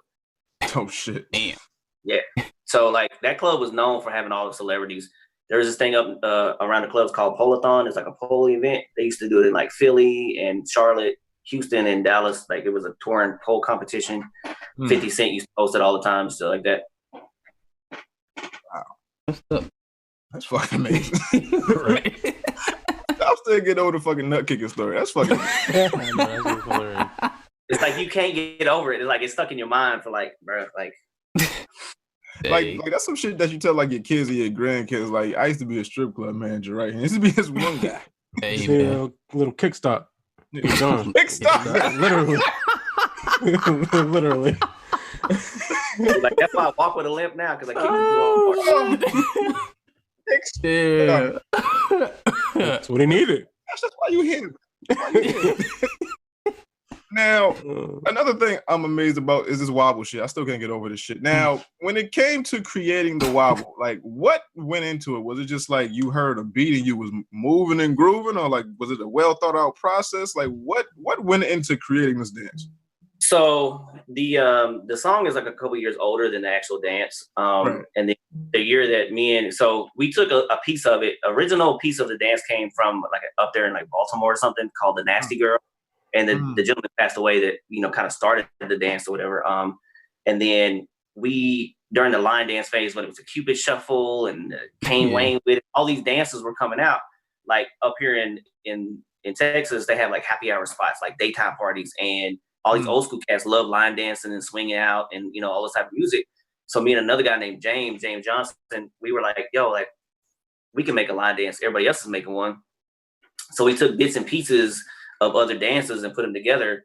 And anytime somebody did like the Cupid Shuffle or the Kane Wayne with it, we started doing the Wobble instead, like fucking up the whole rhythm of everything. Mm-hmm. And then one day the DJ, his name is TDK, he played the song, by Vic, the Wobble. And we're like, man, that actually kind of fits. Like we asked him what the name of that song was. He told us. So we started working on it, kind of like sped it up and tweaked some things. And we used to pay him $50 every Thursday and Friday just to play that song. Because anytime he played that song, people would just disappear from that dance floor. Like, so y'all are the reason why that song is so big now? Yeah. Because that song died out when it came out. That shit was a fucking flop.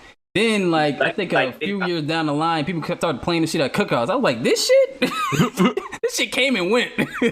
yeah, that's what I'm saying. Like, so when it just got big, like, for 3 months solid, like, nobody, like, every time that song played, ghost town, like, people would leave the dance floor. It was just me and James. Mm-hmm. And then one time, this old school cat just jumped out there and was like, hey, man, kind of like, show me how to do it. And they started doing this domino effect, did like, literally, and I have, like, the original video I'll send to you later on YouTube, 2,000 people every Thursday and Friday on the dance floor doing this damn dance. Mm-hmm. So the owners was like, they contacted us like, hey, we want to pay you and old boy to be on stage and to kind of like lead line dances for the whole entire happy hour. It's like, all right, let's do it. Mm. Then they reached out to Vic. They was like, we should do a concert with him. And they reached out to him, and he was real cocky, like real egotistical, like, hey man, we want to do a show with you. We got to dance to your song. He's like, nah, I'm good. I'm on some other stuff right now. I don't care. Like, I'm that song's over. I dropped it. We sent him the video. He said his first reaction was, is that a white boy on stage? He didn't even say there's a dance. He didn't say there was 2,000 people. He was like, wait, that's a white boy. Wait, look at all those people. Like the first thing he said was like, is that a white boy? Like, right. So he finally came down, and it was a Halloween of one year. It was the first time he ever did his show with the dance incorporated. Yeah. And then we signed a little YouTube deal and like a performance deal, kind of, sort of, and went out with them, was on tour. And then I ended up getting signed by like a performance deal with Warner Brothers because they own the rights to the music. And they was trying to like, so he was under like 3 different labels at the time. Well, so maybe you can answer this question. We've been trying to figure out for the longest. Can you copyright a dance? Yes. There you go. All right. Because we had this conversation about, you heard about the Fortnite shit, right?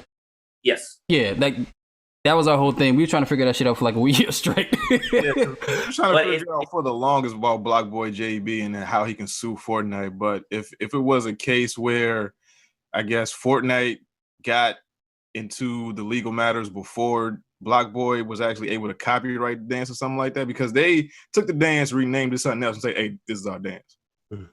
Yeah, because if you don't, it's just like anything else that you don't copyright. If you don't copyright it, then if somebody else puts it on TV, puts it on, like, it's like fair game. You know what I mean? You got to have proof of, like, if it's a copyrighted dance, copyright it if you have to copyright to the song that it goes with. If there's not a song, like, you have to have documentation. You got to send in for the same thing. I'm creating a dance. Like, this is the copyright paperwork. This is X, Y, Z. Still got to pay for that. So it's nothing different. It's the same thing. But wouldn't that be the same thing as when he put it on YouTube, and then the YouTube has like the date that the video was added, and then the date that Fortnite actually put the They do video references. You know what I mean? They can use, like, just like back in the day, if you copyright something, you can mail something to yourself. Yeah. And as long as you don't open it, it's certified. It's copied. You know, it's copyrighted, obviously.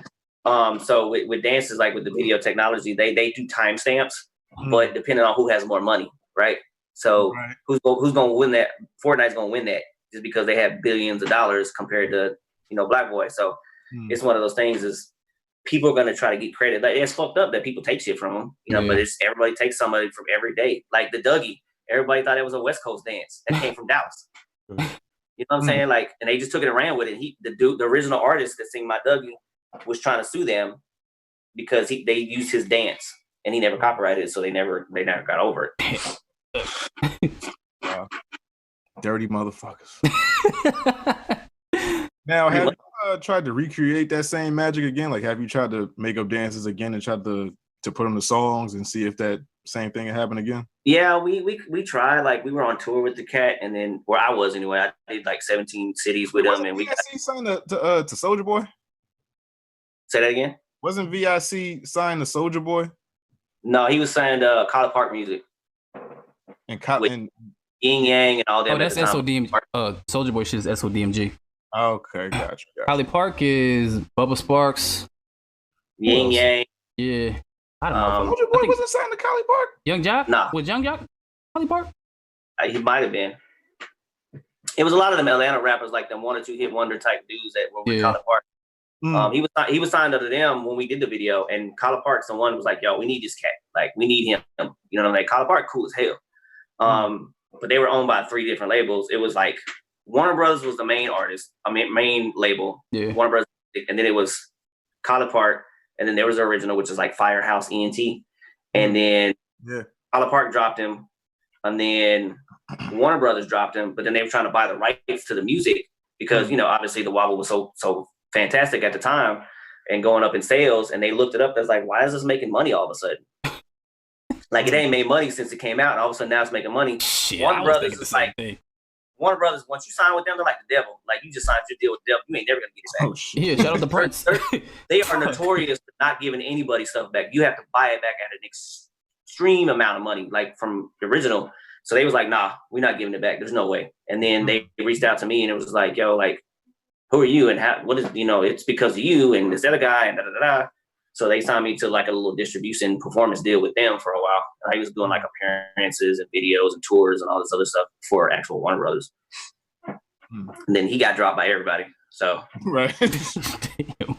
Yeah. Now, at like the peak of that song, what was your life like at that point? It was cool. Like I was doing the show in Dallas at the club every Thursday and Friday, and then when the video started popping off and all these millions of views started coming out, it was just going crazy. Like we started that tour. The tour was great. Tour life was great. Like doing all this stuff and dealing with him per se wasn't the greatest because, you know what I'm saying? Like I go on record say he's really egotistical and arrogant. You know what I'm saying? It's all about him, right? It's all about VIC, nobody else. Even though, quote unquote, even his management team at the time said, if it wasn't for me and the other guy bringing the dance back to life, he wouldn't be on this tour. You know what I mean? Yeah, I'm not. How that worked out for him, right? Yeah, I think he had the crib, no label, nobody, by himself in Atlanta now. Like a barber or some shit, like some wild shit. Yo, if you notice, like this is the crazy. When we got into it, we literally got into like rest. We were trying to fight each other in the back on tour one day because the deal was with me being on tour with him was, hey, if we do this tour, like the label already paid him. Me, so I'm good. You ain't I don't get paid, you know, whatever. It's like a radio promo tour. It was Love Rents, it was B-Ham, it was all these Latin artists, like all these big name artists that we were on tour with. It was like a big radio promo tour for the record label. And all he had to do was give me credit when he did interviews. Like, hey, I made the songs. This is the guy that made the dance. You know what I'm saying? And he never did it. We went to 3 different cities. He wouldn't do it. So we was in San Antonio. And he was on a TV show talking about, I created Get Silly, and I created the Wobble. Now I created what was Twerker for Daddy or some weird shit that he was doing at the time. That's when BET Uncut was still popping. It was weird. But yo, I got mad. I just jumped in the little video thing. I said, "Hey, what's up? I'm the choreographer." Like he made this. I gotta song. look that up. And wait a minute, I did that. Like don't like I was mad. So he walked off. Like we got into it in the back after that. He was like trying to charge me up. He tried to swing on me, and I like literally body slammed him on the damn table. That's where wrestling comes from. Yo, it's pretty much, you know what I'm saying? But and he was just like, yo, I did not know his name because his name is VIC. You know, most of his songs are all about sex. Like all you hear Twerk for Daddy and all this other shit. You know what VIC stands for? Is vagina and cock? I don't know. I don't know. Go more of a spiritual route. His name was Victorious in Christ. What? All right, hold on. Hold on, let me Google it. Shit. I'm about to go get my charger real quick. My computer. Yo, I was like, wait. He's like, my name is VIC. I'm like, wait, it's Victorious in Christ, bro. All your songs about sex. That doesn't make any sense. That is not Christ-like to me. But who am I to judge, right? You know. So we ended that career real quick. You know, we had plans to do other videos and do other things and stuff like that. So I kind of left it alone after that. And just like got back into the club business because I was pretty much over it after that time. You know what I mean? So, but the fame was still heavy. Which is segue into how, you know, Cheaters came about because I had some popularity and I did that. So you took your short-lived career with the Wobble and all that stuff, and you propelled that, I guess, into TV. So you were on Cheaters. Right. Now you was doing it cheating or you got cheated on? I was cheating. My nigga. I like that. So now my first question is Cheaters real? About 90% of it is. Unless they're doing for ratings, like for Sweep Weeks when they need to do something that's mad over the top, then about 90% of it is real, is legit. Okay. So explain your episode because I know I haven't seen it. So I did they came to me because one of my old dancers at the club, she had did an episode, and she ended up tasing somebody in the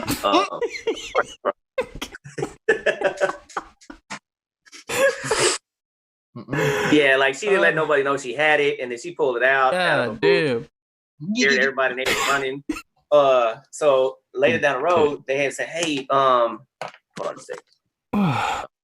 Anyway, they had said they needed somebody to do, you know, Cheaters with again. I was like, okay. So they came to her. One of the directors came to her. Was like, do you know anybody? And she asked everybody, like all the managers and all the dancers, and everybody's like, nah, I'm good. Like, I was like, I'll do it.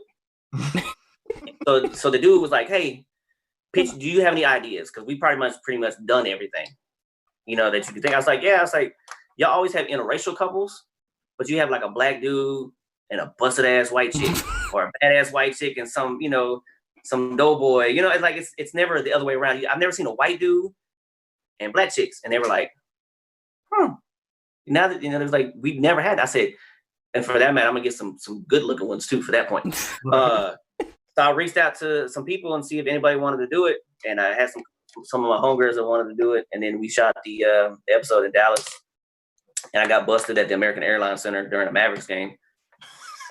What? Yeah. Bro, I had my face painted. She came and ripped my tickets up and slapped me, and then we was arguing, and like the game had just started, so the foyer outside was completely full, like thousands of people. Oh shit, you got busted! Like, so obviously, your girlfriend at the time was privy to that, and she just let it happen. Yeah, she was one of the participants. Okay. Oh, okay. But she just came up. Oh, what you doing, my man? Ah, shit. Yo, she slapped the piss out of me too because I had my face. She threw a drink in my face. I said, she's like, I'm gonna slap. I said, if you're gonna slap me, I'm gonna need you to make it look real. And I didn't know if it was gonna make it look that real. She had some built up tension or what, because I had a whole handprint on the side of my face, like blue paint was just gone. I was like, oh. Yeah. So what do you do from there? So after the wobble, you go from wobble to cheater. What happens after? Because none of this is in chronological order. So you went from strip club manager to the wobble to fucking wrestling to you getting slapped at a Dallas game. Like it's all over the place, right? Yeah. So chronological order. I was a dancer. I came up. I started doing the wobble. Right. I started working at the strip club. I did cheaters. Wrestling, and then now. So that way everybody at home is listening and understands where we're going. Okay, wrestling. After the cheaters, like that shit was crazy. I did some other stuff. I got some other like TV show things, like some other scripts, low budget things, videos, music videos I started doing around the area with some of the Texas artists and some other people. And then went to LA, did some dancing, took some classes out there. And like one of my homegirls is on she was on So You Think You Can Dance. Her name's Comfort Fidoki. That's like my little sister. She was on my dance scene. Oh, okay. She got me a lot of gigs out there. Started doing stuff out there. And then, like I said, the club kind of like fizzled out. Club shut down. And then kind of got out of the club business for a minute. And then started training within like the last transition of the club being out. I started training wrestling. And then, I just started focusing on wrestling career real heavy. So I started doing that a couple of years back and got, wrestled in a couple countries. I wrestled in Thailand. I wrestled in England twice. Different, multiple states all over the place. And then November 2018, I had a near fatal accident. I got shot in the shin. Took me out for about almost a year. So I put my wrestling career on hold. And so I just barely came back to wrestling last September. Now, what happened with that? Was it like a robbery? Was it like a beef? Or what happened?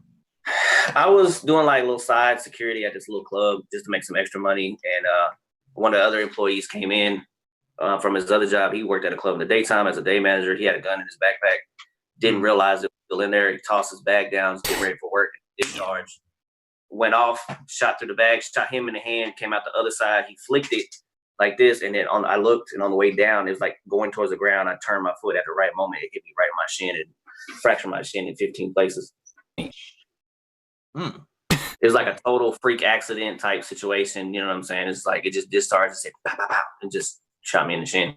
It shot 3 times or once? No, I mean, it went through the bag. Oh, okay. Went through here, hit me. It just like ricocheted. You know what I'm saying? Went through some shit. Yeah. Ricochet, yeah, that's fucked up. That's crazy.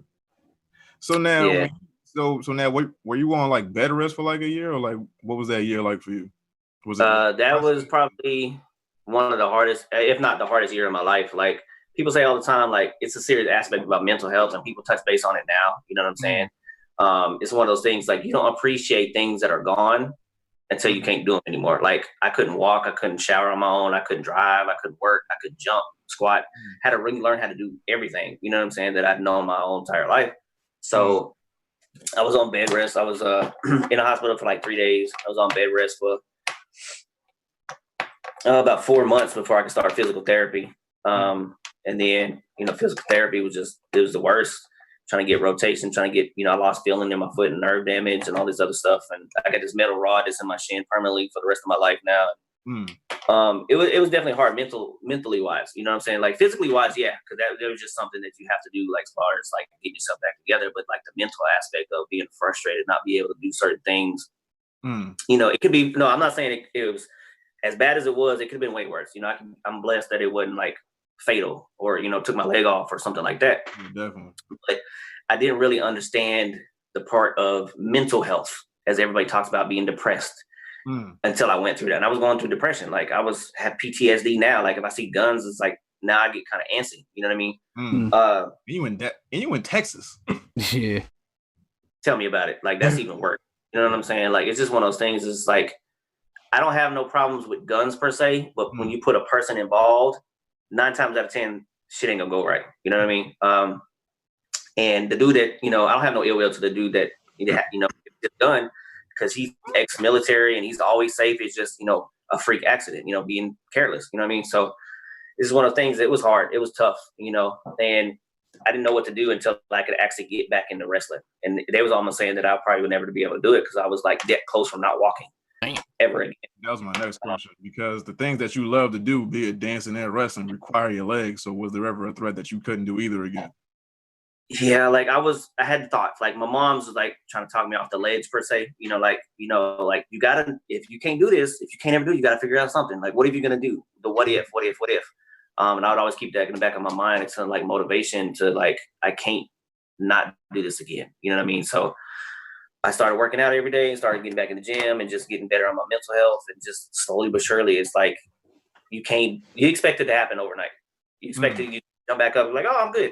And that shit didn't happen. So it was definitely frustrating, but it was also like a motivational thing because other people see my journey and they might be dealing with stuff and they don't see me quit, so they don't quit. Because for wrestling, my character is really like family driven, kid driven. I'm really like kid friendly per se. So a lot of them was seeing hope because I wouldn't stop. And I was posting my updates all day on Facebook and, social media of my progress. People would send me messages all the time. It's like, man, you give us hope, so it turned that into a positive aspect for me to even push me harder. So it definitely helped out pretty good. I'm about 90% now. I can do majority of the things I used to do. I can't rotate to the left and I can't jump as high for the most part. So. Yeah. Now, with all the success that you've had over the past few years or so, how have the people around you been? Because once you can't do nothing for them anymore, they kind of like waver. Yeah, it does majorly. They like when you can do something for them, what I'm saying, they all there, but when you can't do nothing for them, they disappear or whatever. When I originally, like back in when I wasn't doing the Wobble no more, my fan base and whatever kind of fizzled out. When I stopped doing the strip clubs, all like half of my followers just disappeared because I wouldn't put chicks on my thing, right? Yeah. And I'm surprised you ain't left me. You know what I'm saying? Like, you know what I mean? You stole my videos. You stole all my videos. Nah, you funny, man. But other than that, like it's the same thing. Like wrestling pick up the different because wrestling fan base, like about 90% of it is white. You know what I mean? For the most part. So it was a big transition going from the urban community and all the followers from the urban side and the hip hop scene and strip clubs, all that kind of like disappeared. And then all the other side comes in. So it's like a shift. And it goes ups and downs, you know what I'm saying, with the followers. But I also look at everybody's so conscious on these social media followers and people that, they're fan engaged. Like I just try to get new fans. The ones that left and are no longer interested, at least I did something for the time being. I was entertaining for them for the time being. I'm not one of those ones that I have to have 100,000 followers or 10,000 followers or whatever. Right. So I don't let it stress me out as like everybody does. They cause mental problems because of their social media things. Yeah. I be seeing people get depressed because they lost 3 followers. Like, right. Yeah. Like that fucking what is it? The follower count app that tell you who left. Like what the fuck? Why would you have that? You got the follower count app. You got like a mental disability. Yeah, man. What the fuck? Well, there is something I did want to ask you though. Are you a fan of wrestling shoot videos on YouTube? And it depends on how it's done. You know what I'm talking about? How they talk shit about the past? Right. It's just like, man, you see something, they're like, oh, that's cool. Some of you're like, bro, what the Now, I watched them daily, and I watched the one with Stevie Ray. He talks a lot of shit about the past, like things like how he had problems with Scott Steiner with the Road Warriors. Who didn't have problems with Scott Steiner? Right. But I want to ask you, since you here, like, since you've been in the WWE, have you ever experienced something like that, like shit talking in the back? Yeah, so like, you know, the side that I did WWE with, I work for Monday Night Raw and SmackDown, what they call extra talent. It's like they go to each city and they ask for local guys that work and do certain things. Like you see security, you can see the guys getting beat up in the back that are not on the roster. Those would be us, right? Like recently, I got beat up by Drew McIntyre and I got smashed like part of the No Way Jose Congo line. You know, I'm just one of those guys, right? So they do developmental talents, and that means they're looking at you. They see something in you, that possibility down the road. They can, you know, try to get you into the training center or whatever. But the cardinal rule is just like with everything else. If it don't concern you, walk the fuck away. Like if you hear somebody talking shit or they ask you, like, I ain't got no opinion, I'm gonna bounce. If you hear other two people talking, you move. Like, you know what I mean? Like you bounce. Like, so like you hear it all the time. You hear beef all the time. And it's just like with any other job and any other people, any other NBA from, you know, to corporate America, there's gonna be beef. But we just like I'm out. Like I'm not gonna be that person to be a witness. I ain't got nothing to do with it. Like, and then you hear these stories later and you be like, some of them be like, I can see that. Some of you like, man, I wasn't there, so I ain't got no comment on that. You know what I mean? Like, yeah. Right now, there's like, which I had nothing, obviously I wasn't around with this, but it's like a dude that just got released named Leo Rush. He's talking mad mess about Mark Henry. And they're going back, like big time. There's it's an East Coast podcast called the Jobber Tears podcast. That's all they do is talk about wrestling, but they urban. They hood, they New York style. It's crazy. It's like all about wrestling, but for people that can like understand it and shit. You know what I'm saying? Right. And they be petty. They put all the videos on there and they be talking about how, like, you know, Mark Henry's going in, like it's an elder thing. So disrespectful. He's younger, and it's so much drama that you see in the business. Like you try to stay clear of it, but you're eventually gonna bound. You're gonna run into it eventually. Yeah.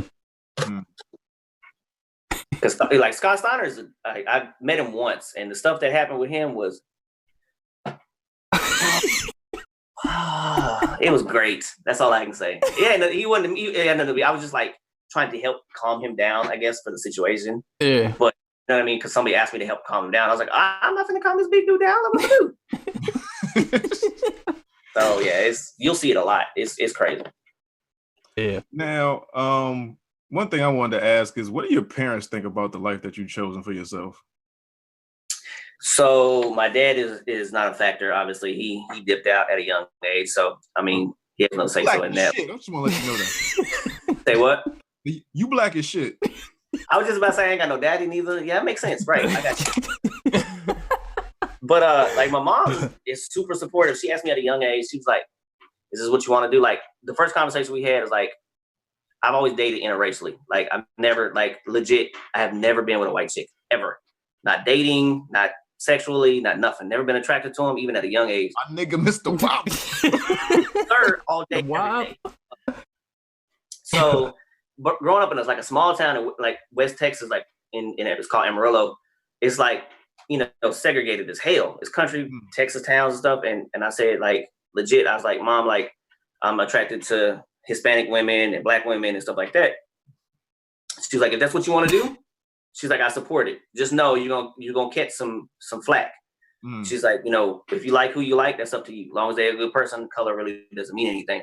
But the rest of the world doesn't see that, so just be careful. And she's always supported me no matter whatever I did. And my mom's real cool. Like I wouldn't tell her like certain stories about the strip club or stuff like that, because that's okay. You're not gonna do it with your moms. But I'm not that white. I'm not gonna be like super that. I'm telling all my business. But I worked in strip clubs. She knew I worked in that type of environment. She knew what I was doing. She's like, no, you know, it's not. I'm not being like a bad person. I'm not out there just doing all this extra shit.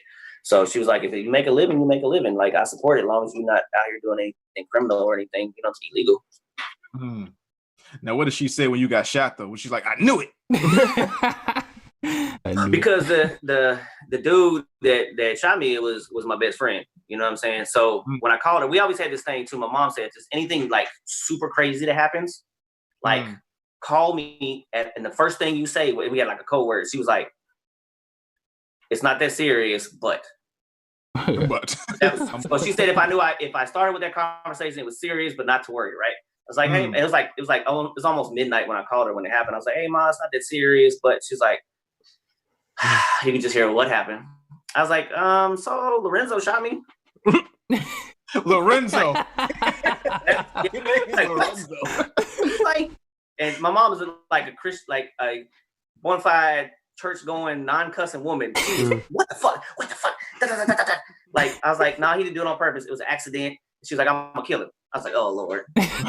She called him, cussed him out, all this other stuff, and because I was like in so much pain, like I was under this medicine called Dilaudid, like makes you goofy as hell. I was like, hey, Mom, and I was loaded, and she was just like, oh crap. So I just kept her updated, and she was definitely, worried, of course, but we had that conversation before to where she didn't get worked out to drive 6 hours to Texas to try to hurt somebody. Yeah, right. As long as she approved, that's the only thing that fucking matters. As long as my baby okay, I don't give a fuck about what you be doing. Right. She's like, could be worse, you know what I mean? So yeah, my mom's a character. It could have been way worse than a leg shot. Like, lucky that's all it was, but Yeah, I always say, like, I could not be having this conversation right now. Like that's how, go to like I could have got shot somewhere else, you know what I'm saying? That could have been the end of the situation. So I look at everything happens for a reason. You got to have a positive aspect on everything, because it's always negative stuff that's going to always happen, no matter what you do, everyday life. But it happens for a reason to set you up for something better in the future. You know what I mean? So I look at it as this happened for a reason to point me in another direction for other people. You know what I mean? So I definitely use it to for like a positivity aspect of it. Right. Now, that leg that you got shot at, was that the one that you used to kick the dude that time? Damn one. That's God telling you stop. That's the irony. He said, You get from Kickstarter. Man's in the nuts. That's what you get. You get. I'd have put my children here to kick each other in the nuts. What the fuck y'all doing? Like, that's not what I taught in the Bible. We go around kicking our neighbor. Like, that's not what happens. Rochambeau 1620. So now, what you been up to lately? What's your path now? Obviously, since this whole pandemic crap started, I was still in the club business, in January, and I was still wrestling.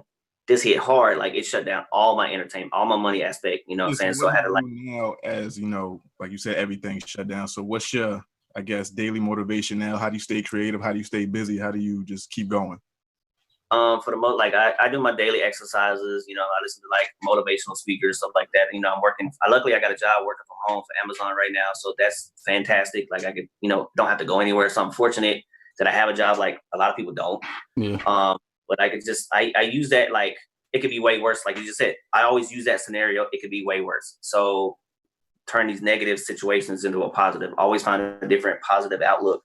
90% of the time I'm like that, so I'm good. You know what I mean? Like I try to keep myself motivated. I try to keep other people motivated.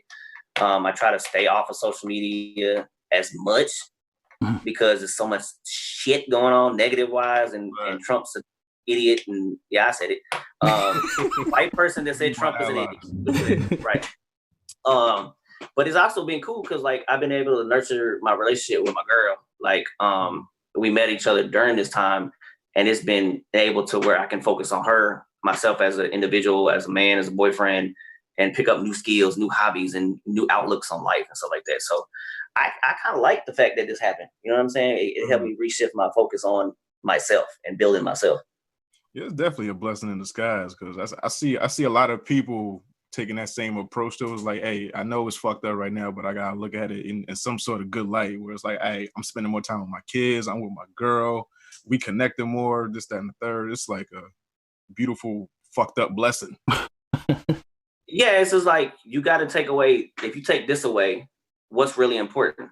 Like you can't go outside. You can't go to the clubs. You can't go XYZ. What are you focusing on now, right? You know what I'm saying? Like you said, you either take it a positive way or you take it on a negative route. And I try to take everything on a positive route. So I've seen some crazy shit like domestic dispute and then went up, child abuse then went up during the situation. Like they beating their kids because they can't stand them. Like that's insane. Like especially in Texas, like it skyrocketed like crazy. Like that's the beat a bitch state. more than that, right? Like it's wife be drunk off fucking natty ices and natty ice. Miller Lights. Budweiser. Shit. God damn. Now, what does your girl think about the club life? She was cool. Like I met her ironically through one of my old waitresses from the club. You know what I'm saying? She's her homegirl or whatever. So she knew she's real I was real transparent with her. Like I told her everything up front. Like when we started, like this is what I did, this is what I do, this is what I'm trying to do. You know, basically take me out I am. I'm not gonna hide nothing from me, so you don't expect I'm something else later down the road. And she was cool. Like she hold me down real heavy. You know, she's got old values. You know, the same type of morals. You know, like she know like how a relationship works, and she don't look at what you did as a job to get you where you're trying to be. You know what I mean? So she was cool with that. Like, and she's ex-military. Like she worked for the government too. You know what I'm saying? And she's Puerto Rican and Dominican, so there's all kinds of stuff. Texas? Yeah. She from Connecticut. Oh, from Connecticut. Where's she from? Where in Connecticut? You gotta you would ask me that.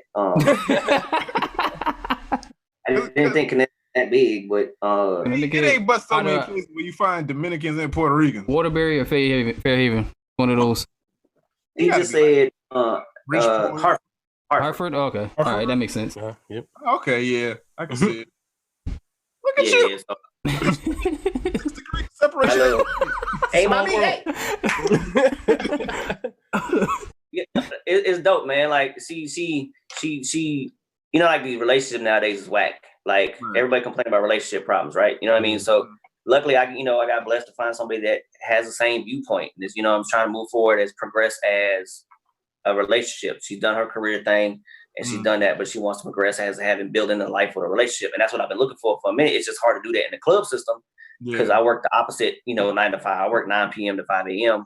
Couldn't have a real steady relationship. Or I got the other girls like, oh, you work a strip club. You fucking all the hoes. Like, it's one of the two. It was always a double negative with that situation. So I wanted to get out of the club system this year to kind of have a social life, to kind of see if that was the hindrance for me having a solid relationship. And that's what it was for the most part anyway. Now, as the manager of a strip club, you're in charge of the hiring, correct? We are hiring? No, nobody's hiring. No. No. You were in charge of the hiring. Yes. Okay.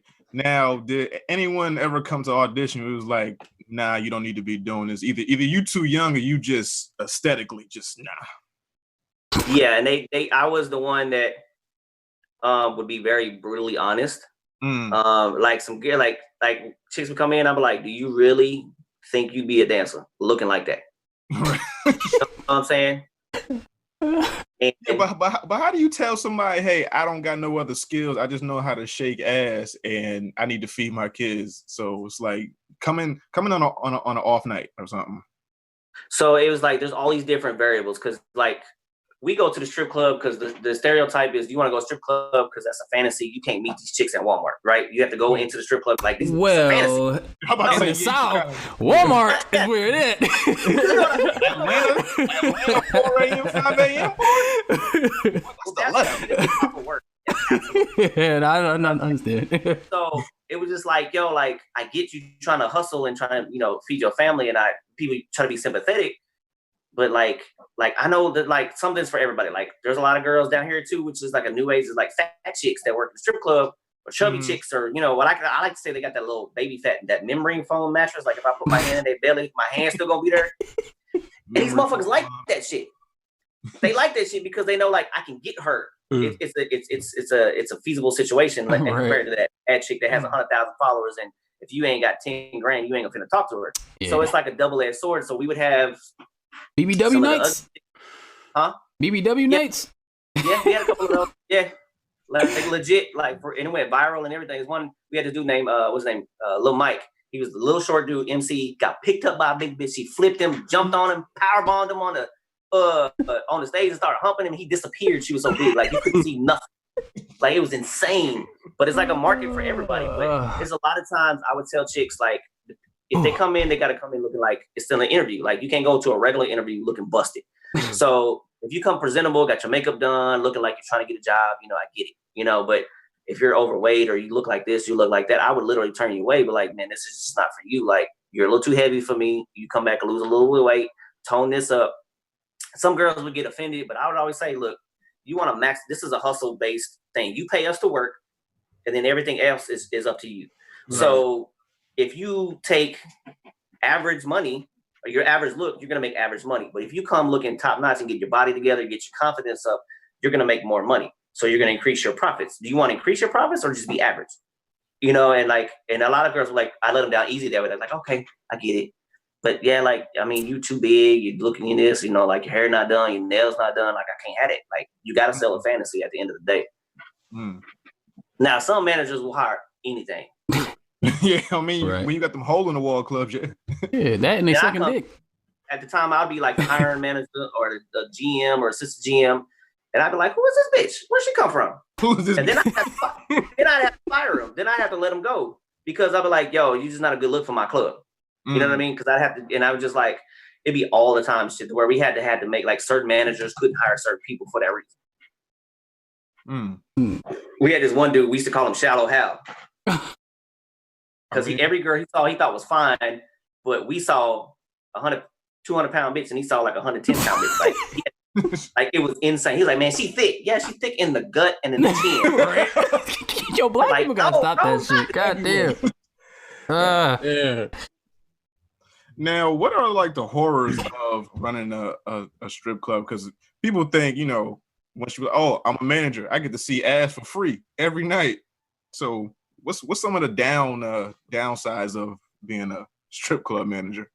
Like earlier too, like I said, about having a social life, you know what I'm saying? Like you're going in at 9 p.m. to 5 a.m. It's hard to like, even if you have a family and a wife, like you're not going to see each other that very much. You're not going to see your kids because, they're in school or you're going to bed and when they're getting up, you're going and vice versa. That, that overnight thing is pretty serious. But then you get desensitized like real quick. You get like, you think I'm working a strip club. I'm finna see all the naked bitches. I'm finna be fucking them. I'm finna be taking these girls home. And then you get desensitized because you appreciate a girl that wears regular clothes now. You know what I mean? Like, you go in public, you be like, oh, she got on sweatpants. I appreciate that. You know what I mean? Like, your shit is weird because you see girls naked all day and it loses it. It turns into a job. It literally be like, I just got naked chicks all day and it doesn't do anything for me. Which for a man to say that is crazy, right? But then you just like, but you appreciate other things. You like, man, I can appreciate this girl dressing up for me. Or she gets undressed for me personally, it's for me. It's not for the club. You know what I mean? If you're dating a dance, something like that. But that was like that and the late night out, man. Them late night hours and staying over and dealing with bullshit and coming in when people don't show up, working doubles, not getting paid for it. It's like, it's crazy. Like, positive note, you make a lot of bank, a lot of side money. You get your check and you get tipped. A lot? Huh? The bitches be fighting a lot? All the damn time. And I'm not exaggerating, over $1 or less. Like real time. They were arguing about $1 that fell on the floor where I would come out of my pockets like, here's $2, shut up. Now shut the fuck up, go somewhere. It was legit. Like people fight, pimps coming in there beating up on their girls. Like, God damn, well you are in Texas shit. Yeah. Right. Yo, I remember this. Oh fuck, you talking about another story. I remember this dad was having a bachelor party with his homeboy, and his homeboy, these girls was in the section dancing, and the girl was dancing on the homeboys. He turned around and she looked dead in her daddy's eyes. She was like, and she was still living with him. Like it wasn't like she was like grown, and you know what I'm saying? God damn, that's embarrassing. He grabbed her by the neck and put her up on a wall, trying to kill her. He's like, this is my daughter. We all walked away and just like, all right, man. I ain't got nothing to do with it. I ain't got nothing to do with that, bro. Damn. Yeah, we seen people get shot in there, you know what I'm saying? Like, security not doing their job. And this one dude shot his finger off. Like, you know what I mean? He was security. Like, it was crazy. Like, he was the one that had the gun. He got into a fight. And the guy picked it up because he thought our security guard was going to shoot him. He tried to shoot him first, and he stuck his finger in his own damn gun and blew his fingers off. Yeah, like crazy shit. Then he tried to sue the club. Oh. It was like, you wouldn't want to break in, right? So stuff like that all the time. Like I've seen people breaking in. I've seen, man, it's crazy. Like people trying to rob the safes and shit. Like, Yeah, we gotta get to Dallas. We gotta go to Dallas with these fucking days. Yo, I don't know if y'all saw that. It went viral a couple weeks ago. Did you remember that stripper chick that fell off the pole? Yeah. That's the club I used to. That's the club I used to work at. It's Ecstasy in Dallas. The bitch that broke her face and all that stuff. Yeah. Didn't she get like 60 grand or some shit? You got mad money on that. No, like it was like 160 grand or something. Yeah, something like that. Six figures, yeah. Like she fell off the top of the pole and cracked her shit, and she got a GoFundMe account. I can't get one. I get shot. Like I got. Damn. It's because she light skinned. She almost did, my nigga. She fell from at least like 20 feet. And she was like, no, that's 30. She was alright because you saw her ass moving still. yeah, you good dude. Oh, it's like what's going on. 32. Yeah, we were. It's like 30 something feet because I remember putting that pole in when we first got it. Damn. Yeah. One in the Ricks in New York and Manhattan. The pole is about the same distance. It's the same size. But yeah, like all kinds of crazy shit doesn't happen in the clubs, man. It's just like, but it's like an everyday thing. It's like it's just lit. You're like, oh, somebody got shot. Cool, I'll see you tomorrow. Okay. Call the cops. He alive? All right, cool. Yeah. It was the cops. The city. I remember the city was trying to shut us down at one point in time because so much shit was happening. Crimes and shootings and all this other stuff. But then one of the dudes that was in corporate or something, he's like, "Why would you shut us down? Like, it just makes it easier for you to find the criminals." And he was like, "You know what? We're gonna let y'all stay open." Basically, excellent fucking point. It happens. Hopefully, nobody gets hurt, and we'll just come get them from there instead of go look for them at the house. You know what I mean? So it kind of whatever. It's fucking wild, yo. I ain't been to the strip club in so long. Matter of fact, I'm lying. I went maybe like 2 months or 2 weeks before this pandemic shit happened. Yeah. But still, where'd you go? Went to Mystique, I think. On Main Street? Yeah, I saw your boy. Oh, you gonna say, yeah, my boy worked there. Yeah, he let me in free. I fuck with him. Work, yeah, that's real nigga. Real nigga. He smiled. He said, "Let me free." Yeah, man. Now, are there many comic book conventions out there in Texas? Yeah, like it's not like the one in like San Diego or nothing like that or whatever, but they have like we have Comic-Con and we have here in Dallas Comic-Con and Fan Days, which is the same thing. It's the exact same thing. Like I don't know why they name it different, like Marvel and all these little WB characters and all these shows and stuff pop up or whatever, and like they have the voiceovers and celebrity actors and the meet and greets, so they do it at least every couple of months down there. Have you ever been to one? Oh yeah, I do go every year. The one because they have it like 2 or 3 times a year, and we go to the one in August. We always go to the one in August because that's like typically the bigger one when they have like the real stars, that are worth seeing. You know what I mean? But they'll have like the wrestlers, and then they'll have like all these actors, and then the Dragon Ball Z voiceover characters and stuff like that. So that'd be like the good one, right? Because I don't know if y'all remember, but at BlurCon they played the Wobble, and niggas was doing the Wobble. Yeah. Like do you realize like you have international fame behind a dance? Like how does that feel to invent something that's been around the world like 3 times over, 4 times over? It's cool as hell. Like it's like I look back, I was like, man, I can't believe that. That's dope. That's a blessing. But then I'm like, damn, I don't get enough credit for it because nobody knows who I am. You don't get the credit for it. I mean, I think it's because you're white. But I think it's like, okay, I should get more credit for it because I'm white. Because I'm like, oh, he's obvious, right? He's a white dude, but I'm confused because every world does it now. It went from like a club sensation and all over the radio to now it's just like family reunions and pep rallies. It's solidified. It's like, reunions, boat parties. It's solidified, but yeah.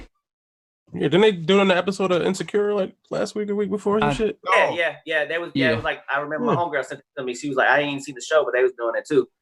But yeah, like it's just, but I don't think personally I had enough like people behind me or finances or whatever for me to maximize my hold on that, solidify my name on it to where everybody like, yo, that's Jay, like that's the Wobble guy, like all across the world. Here in the Texas area, yeah, people know, what I mean, like.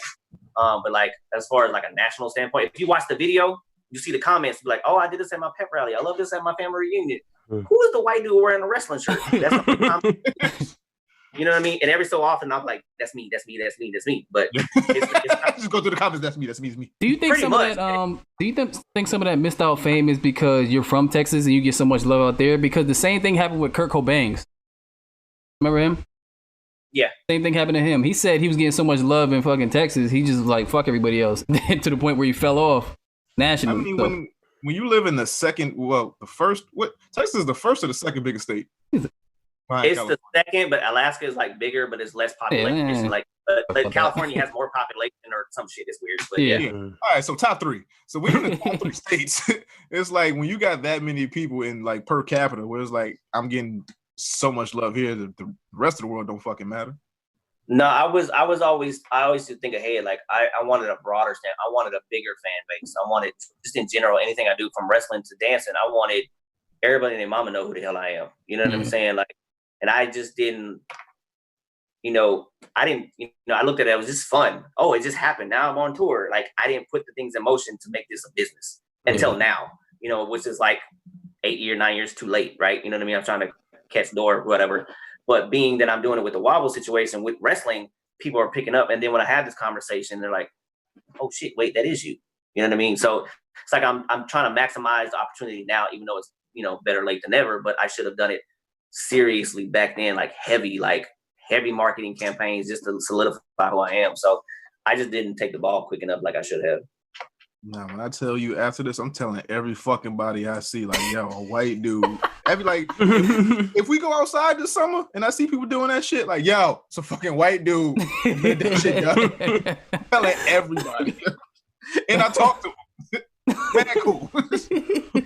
Yeah, if you just tell them to look at the video, Wobble 2012 on YouTube. It's got like 30-something million views or 40 million or something like that. Yeah. Dog, after this is over, I'm just gonna share this shit for no reason. Who has the claim to that video? Do you? Do you have the claim to that video? I did we had a little bit of finance. I got a little monetary compensation after that, but after it got dropped from them labels, that shit stopped real quick.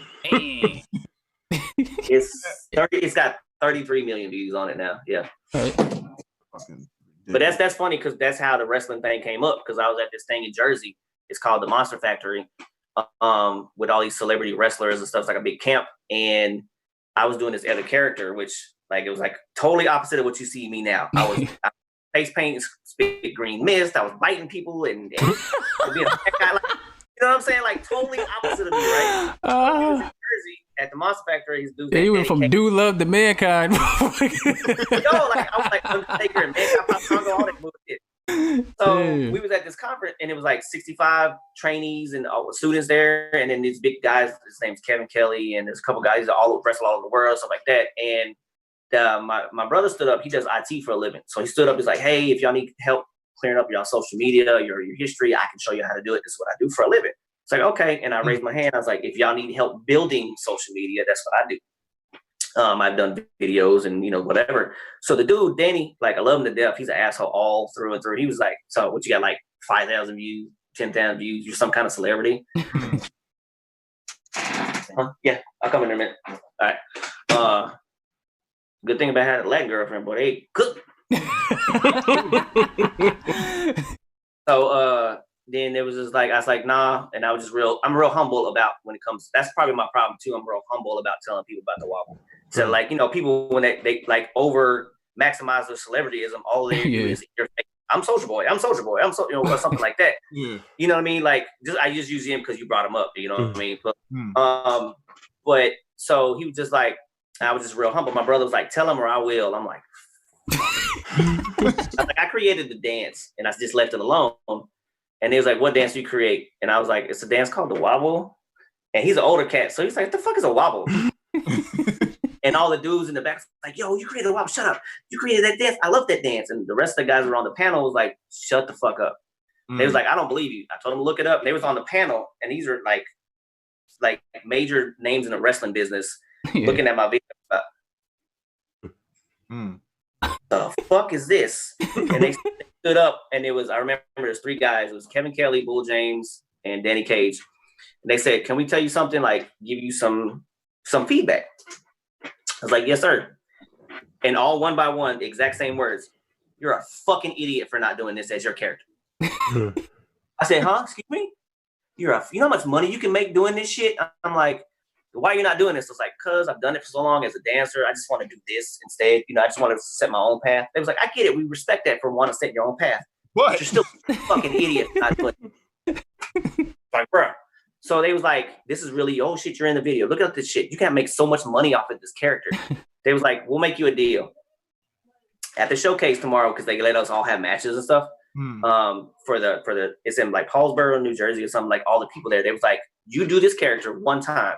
If the crowd loves it, this is your new character from now on. If they don't like it, we'll never speak of this shit ever again. Oh, fuck it, I'm in Jersey, I'm not in Texas, I'll do it one time. Let me go out last. And when the music played before I even came out, kids started jumping up and dancing. Oh, I love this dance. Yeah, you Wobble. And he slapped me in the back of the head. He said, you fucking idiot, this is your new character. Let's be out there. So it just started after that. Like, it just went insane. I got back to Texas and I transitioned into killing off my old character to come to this one. I came out as the Wobble, and just overnight, man, merchandise and people going insane, like kids doing the dance and all this shit crazy. And it just like, that's how I got the job with WWE, to wrestle in other countries because of this character. That other character, I ain't do a motherfucker. I didn't sell one character. And I did that character for 2 years. And then like I've sold so much merch, it's insane. Yo, like, I was gonna ask you a question. I was like, gonna ask you, do you think that the WWE is getting too gimmicky? But you get money, so you like, fuck that shit. I'm getting paid. I look at there's a market for everybody, right? You know, you watch wrestling for entertainment purposes. People all the time remember the wrestlers. They don't remember. They might remember their signature moves, but you don't remember every single thing that they've ever done with everybody's match. But you remember catchphrases and the character. You remember The Rock and the Stone Cold, the crazy shit they used to say. Yeah. You remember that. You know, DX is suck it. Like, how many times we get in trouble with the back in the day? Yeah. You remember stuff like that. People like John Cena is a dude that I look up to, because people as adults we hate John Cena as an adult, right? Yeah. But look what he does for the kids. Like all the colors in his clothes and all the Make-A-Wish foundations and all the stuff that he does for kids. Like at the end of the day, it's a monetary value thing. Yeah. You might hate him as an adult, but your kid loves him. That means you have to buy a ticket for you and your kid to go to the show and buy merch from that guy because your kid loves him. So you're spending money regardless. Yeah. It just sometimes I just feel like they go too far with the gimmicks. Like the whole, like when they took the 3 black dudes and put them in a group called the New Day, but it's really a play on word of the New Gay. And then he had some cereal called Bootios. I'm like, what the fuck is this, man? Come on. So, yo, it's crazy because same thing. And I know I've had conversations with Xavier. Xavier Woods is one of the dudes, part of the New Day. Xavier dudes, Kofi Kingston, and then Big E. Big E. So I had now, right? No, they're all still wrestling. They all do the same thing. That's when he came out with an album. I don't know. So they had I had a conversation, and he was just like, yo, at first, you gotta listen, they have a podcast too explaining the whole situation on the New Day. It's called it's a New Day podcast or whatever. Anyway, they'll say that, and they'll say, look, we're just gonna break it down on what happened. They wanted them to be a Southern Hill Baptist church group, bad guys, and they were like, nah, we can't do this. It's not happening. And then they wanted them to be like preacher, stereotypical black people from the South, like you know whatever. And it was really racial, they didn't like it. So, but they have this job that they're given. They got to make it do what it do, because wrestling is, I give you this character, either it's fight or flight. You make it work or you don't. You got to react to the crowd or not. You know what I mean? Sometimes that's your only opportunity. Some guys get to change their gimmick like 17 times until something works. So they end up figuring it out, and they just started being goofy one day and just started doing whatever, just to get people's reactions out of it. And it turned it in from them to be a bad guy to good guys, and now like they're the most popular merch selling. This is insane. They throw pancakes at people now. The New Day Bootios? I don't know. Yo, they literally get away with everything, right? But it's like comical. Like, that's crazy. Like, you're letting them do that. They slapping each other's asses in the ring, rubbing each other's nipples. I'm like, what the fuck? All right, okay. Yeah, and then Big E said all the time, he just literally goes out there off script and just does whatever. And they get paid for it. So it's like, if it work, it work. If you're going to be retarded and make that money, do it. You know what I mean? There's a market for everybody. A market for everything. It was a market for Stone Cold, where he used to take the bears and smash him and do all that shit. He was talking to the white motherfuckers. It was like, yo, I beat my wife. I drink beer. What is with you with beating wives today, dog? Right. And it was what did they say? That was like the American male, the 9-to-5 guy saying "F you to your boss," and that's what the whole storyline came back. And everybody in the world can relate, because they got that boss that they never liked or whatever, and they were just like, man, I wish I could say that. So they were living vicariously through him, and he's insane. Like, Stone Cold went off the rip all the time, and even Kurt Angle tried to drink milk all the time. Like, he would smash milk cans. I got so much respect for Kurt Angle, man. So much respect for him. He's great. he transitioned over the years. It's a lot of things that you got to look at it as sports entertainment at the end of the day. Yes, we want to watch the fights and the big moves and all this other stuff because that's what you're into. But then there's other guys that you see the comic relief, or you see like the high flying moves, or the skits is what you remember. Like, the behind, you're like, that shit was hilarious. Like it makes you take your mind off of everything else and be entertained by somebody else. It's like real life stunt double shit. You know what I mean? Like we're taking our own stunts. The ring is metal and wood. It is not soft. I don't care what nobody says. If you think it's soft, go to a wrestling ring and see how it's wood. 2x4s and metal. That's it. That's what you're getting body slammed on. So it hurts. It's a wear and tear on our bodies. We have real life injuries, but it's the way we pay our families. You know what I'm saying? It's the way we travel and make y'all happy for like, a couple hours at the end of the day. You can say it's fake all day long, but you're still entertained. Right. It's just one of those things. It's like some characters are hella over top. If y'all watch, it's this thing called AEW. It's a new show on TNT. It's kind of like WCW was back in the day. Yeah. Oh crap! There's this dude named Orange Cassidy. He literally wrestles with his hands in his pockets, and he's like this. He does this. He's nonchalant. He's like, whatever. Duke in real life legit wrestle. He's from England or whatever. But this character, he's just like, and people get so hyped. Like he'll kick him and he'll go, oh, and pokes him, and the crowd goes nuts. If you watch it, like you wouldn't get it until you watch it. And you're like, that makes no sense. But then you see the crowd go behind it and go nuts. They're like, I get it. So that's like that dude that arm tossed the other dude with his dick. Like he grabbed his dick and just arm tossed him. Like Joey Ryan. Yeah. He got sponsored by Pornhub for doing that. He got real life sponsorship from Pornhub for. You never seen it? The dude grabbed his dick and he just flipped him like just flipped Joey Ryan is crazy, great. Man. Joey Ryan is great. He looks like a traditional 80s porn star sleazeball. He has a little stash. He got a porn stash? Yes. The name should be porn stash. Fuck. So what they'll do is like he has the power of the dick flip. So they'll grab his dick like this and he'll go and like this and they'll flip. He don't even touch him. They just grab and flip because his dick is, I guess, is that strong, right? Pornhub liked it so much they got so viral that they pay him to do that shit all the time now. Yo, one that was really funny. It was one that they was making fun of. I guess it was a meme. It was like, so you think wrestling's fake? And it was one he was doing like a force choke, and then he went like that. He wasn't even touching him. The dude was just. It's so stupid. Fucking stupid as fuck. Yo, that's the thing. See, that's the thing about wrestling. It makes you have a conversation. People say it's fake, and it skipped generations. Like our grandparents used to watch it, skip the generation. Our parents skip the generation. We watch it, and then if our kids, but it's like a couple years in between. But we all watch it, and then we all get to bring the families together so they can all share that moment together. Whether they like, oh, back in the day, I used to like this person, and the kids, well, I like this person, and now they got families that are actually going out in public together and not being on their phones and doing shit together. You know what I mean? And it's crazy because we get to entertain them. You know what I mean? And it's. You can have your opinions on everything, like NBA and NFL. It's the same thing, UFC, whatever. But it brings, a different, family quality time that, it's more intimate too. Especially these little local shows. You're not paying $5,000 for a seat or whatever, and it's in this like 150 person arena where you can have you can meet the wrestlers, you can buy their merch, you can get real personal with them, and the kids look up to it and shit like that. It's dope. It's a dope environment. It's fucking nice. Yeah, that nigga shit fucked me up. I ain't gonna lie. Yeah, man. Happened. Apparently. Yeah. Now, at the end of the day, what do you want to be known as? Do you want to be known as a dancer, the inventor of the wobble, a wrestler, owner, a club manager? Like, what do you want to be known as, Mr. Wobble? All that shit. All that. Whatever gets me the all most that money. shit. Whatever gets me the most money. No, like legit, like the legit, like everything that I've done, I just at the end of the day, I want to be somebody that changed somebody's life in a positive aspect, no matter what it is. You know what I'm saying? Give them a different outlook on life, especially like in the urban community. Like I grew up poor. I grew up in the urban community too. Like there's not a lot of options for people. I know it is. I know you say because I'm white, I have a lot more options. You know what I'm saying? I get it. There's a cultural stereotype for everything, but it gives people growing up other options to not just work their life away or play sports, right?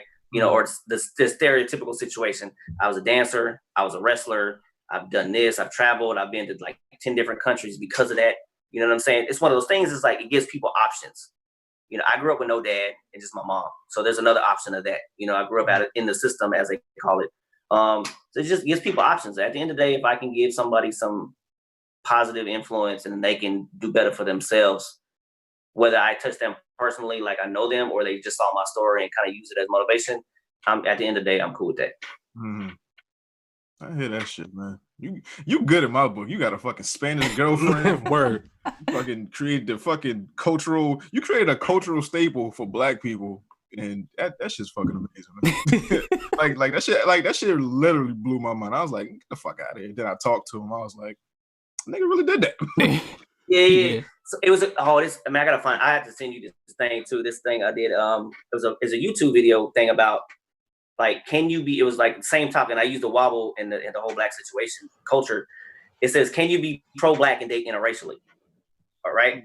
So it is the whole stereotype, in my opinion, of being pro-Black is the betterment of the community, of the culture, right? Not of being just one solid race. You can be pro-choice, pro any other color, as long as it's the betterment of that specific subject. And we had an interracial couple on there. We had me and we had this Black dude. He was one-sided, you know, whatever the situation was.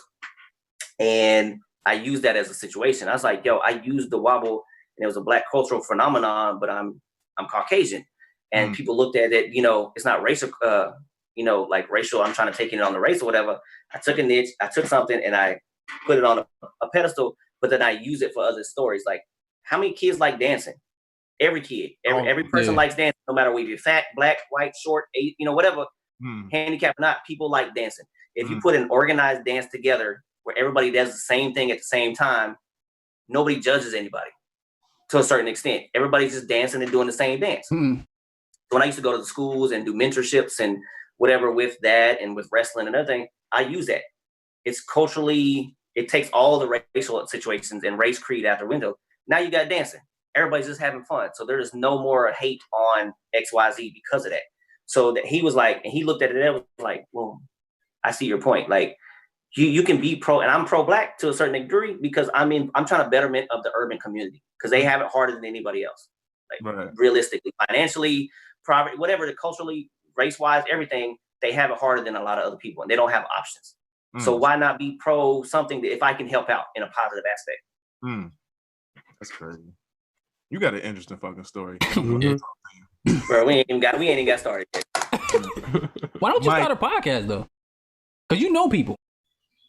Yeah, no, I was legit thinking about it. Like, I've been thinking about doing a podcast for like the last few months now, especially during this quarantine crap. Like, I don't know, man. We'll talk. We'll figure it out. Yo, you can hit me up on my social media or whatever, and we'll link up and do some things. Definitely. Now, give out your social media so everybody can find you and see that this white dude created this fucking phenomenon. Throw it in there. Twitter and IG is the same thing. It's the Mr. Wobble, TheMrWobble, the Mr. Wobble, and I have a fan page on Facebook. It's the Mr. Wobble, or like my real life Facebook is J Stong, JayStong.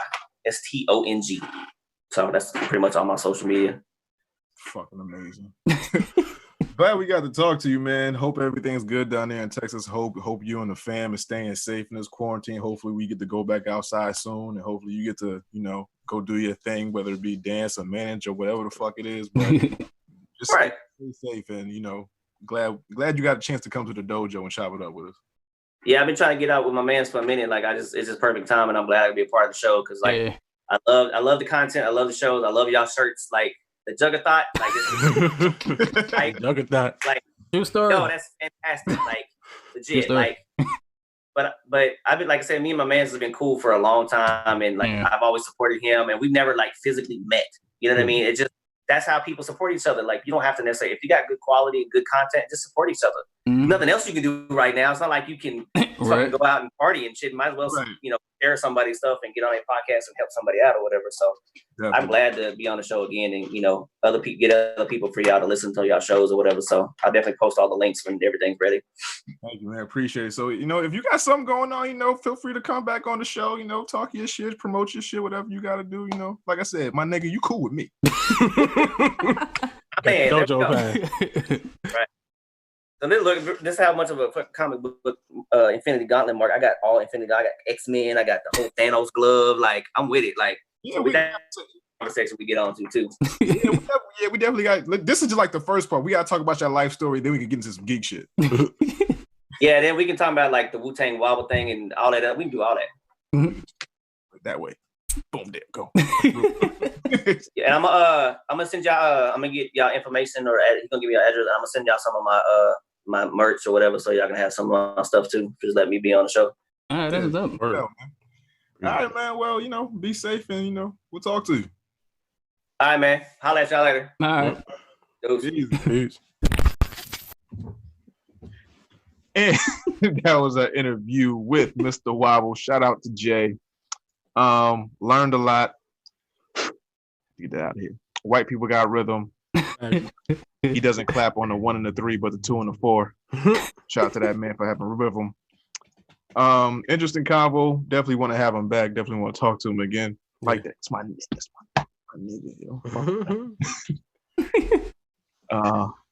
And only I can call him nigga. Don't do that. But let's see. Picks, man. What we got for picks, man? Hesh Buford, what we got? Buford. Yeah. My pick is gonna be Avatar: The Last Airbender. All three. My shit. All 3 seasons is on Netflix at the current time. Damn it, yo. At the current time and place. I apologize. Bobby, what's your pick? Black Mirror. Black Mirror. Yeah, but to start it, you had to start at the same season I started off. Just start off at 4 and then just go from there. Skip everything else and just start at 4. Yeah, just start at 4. Like that'll get you into it. Because I like how everything is it's like an incorporated universe. Like they have video games where you actually in the VR they have crazy technology. How this dude took these people that he worked with DNA and put them inside this game that he made at home specifically for him, and he was like basically controlling the people he hated. But at the same time, when he digitized them into the game, they still have consciousness of their self outside. So their self is still outside, but the DNA, the digital data of them is inside, and they know it. That shit was kind of crazy. Yeah, but I fuck with it. You got to start at season 4 though. I don't know about season 1, 2, 3. Dirty bitch. My bad, nigga. My pick. Since he took my shit, my pick is this. So can you, no. What is that? Avatar? Korra? Yes. Legend of Korra? Yes. Yeah. That's good too. Season 1, 2, and 3, and Korra. And Korra. You got all teams on Amazon right now. So I ain't even need Netflix to tell me to get all this shit. I already had all this shit, but it's fucked up that they never did a season 4 with air. That's fucked up. We need a season 4 with air. They did a water. What was it? What? It was water, earth, and fire. Water, earth, fire. Yeah, fire was the last one. And we ain't getting no fucking air. I mean, he beat the nigga ass. He was like, what else you gonna do? Air. I'm supposed to watch with no air. All right, relax, Jordan. No air. No air. So, When the water's shout out to Mr. Wobble. Yeah, that's it. Anything else? Anything we getting, man? 90 these things. Yeah. What we doing for a hundo? I don't know. I was supposed to ask him the other day. I was like, I don't know. We could try to do something. Live stream. Got an idea. Yeah, but I don't know if the live stream is good for us because I'm gonna bleep that out. I got an idea though. Oh, okay. To bleep out the. Yeah, the live. Okay. I'm gonna bleep that. Yeah, give me that. Yeah, man. Anything else? That's it. No, that's it. All right. Long episode. Good episode. Yep. All right. So Ninja Vanish. We out of here.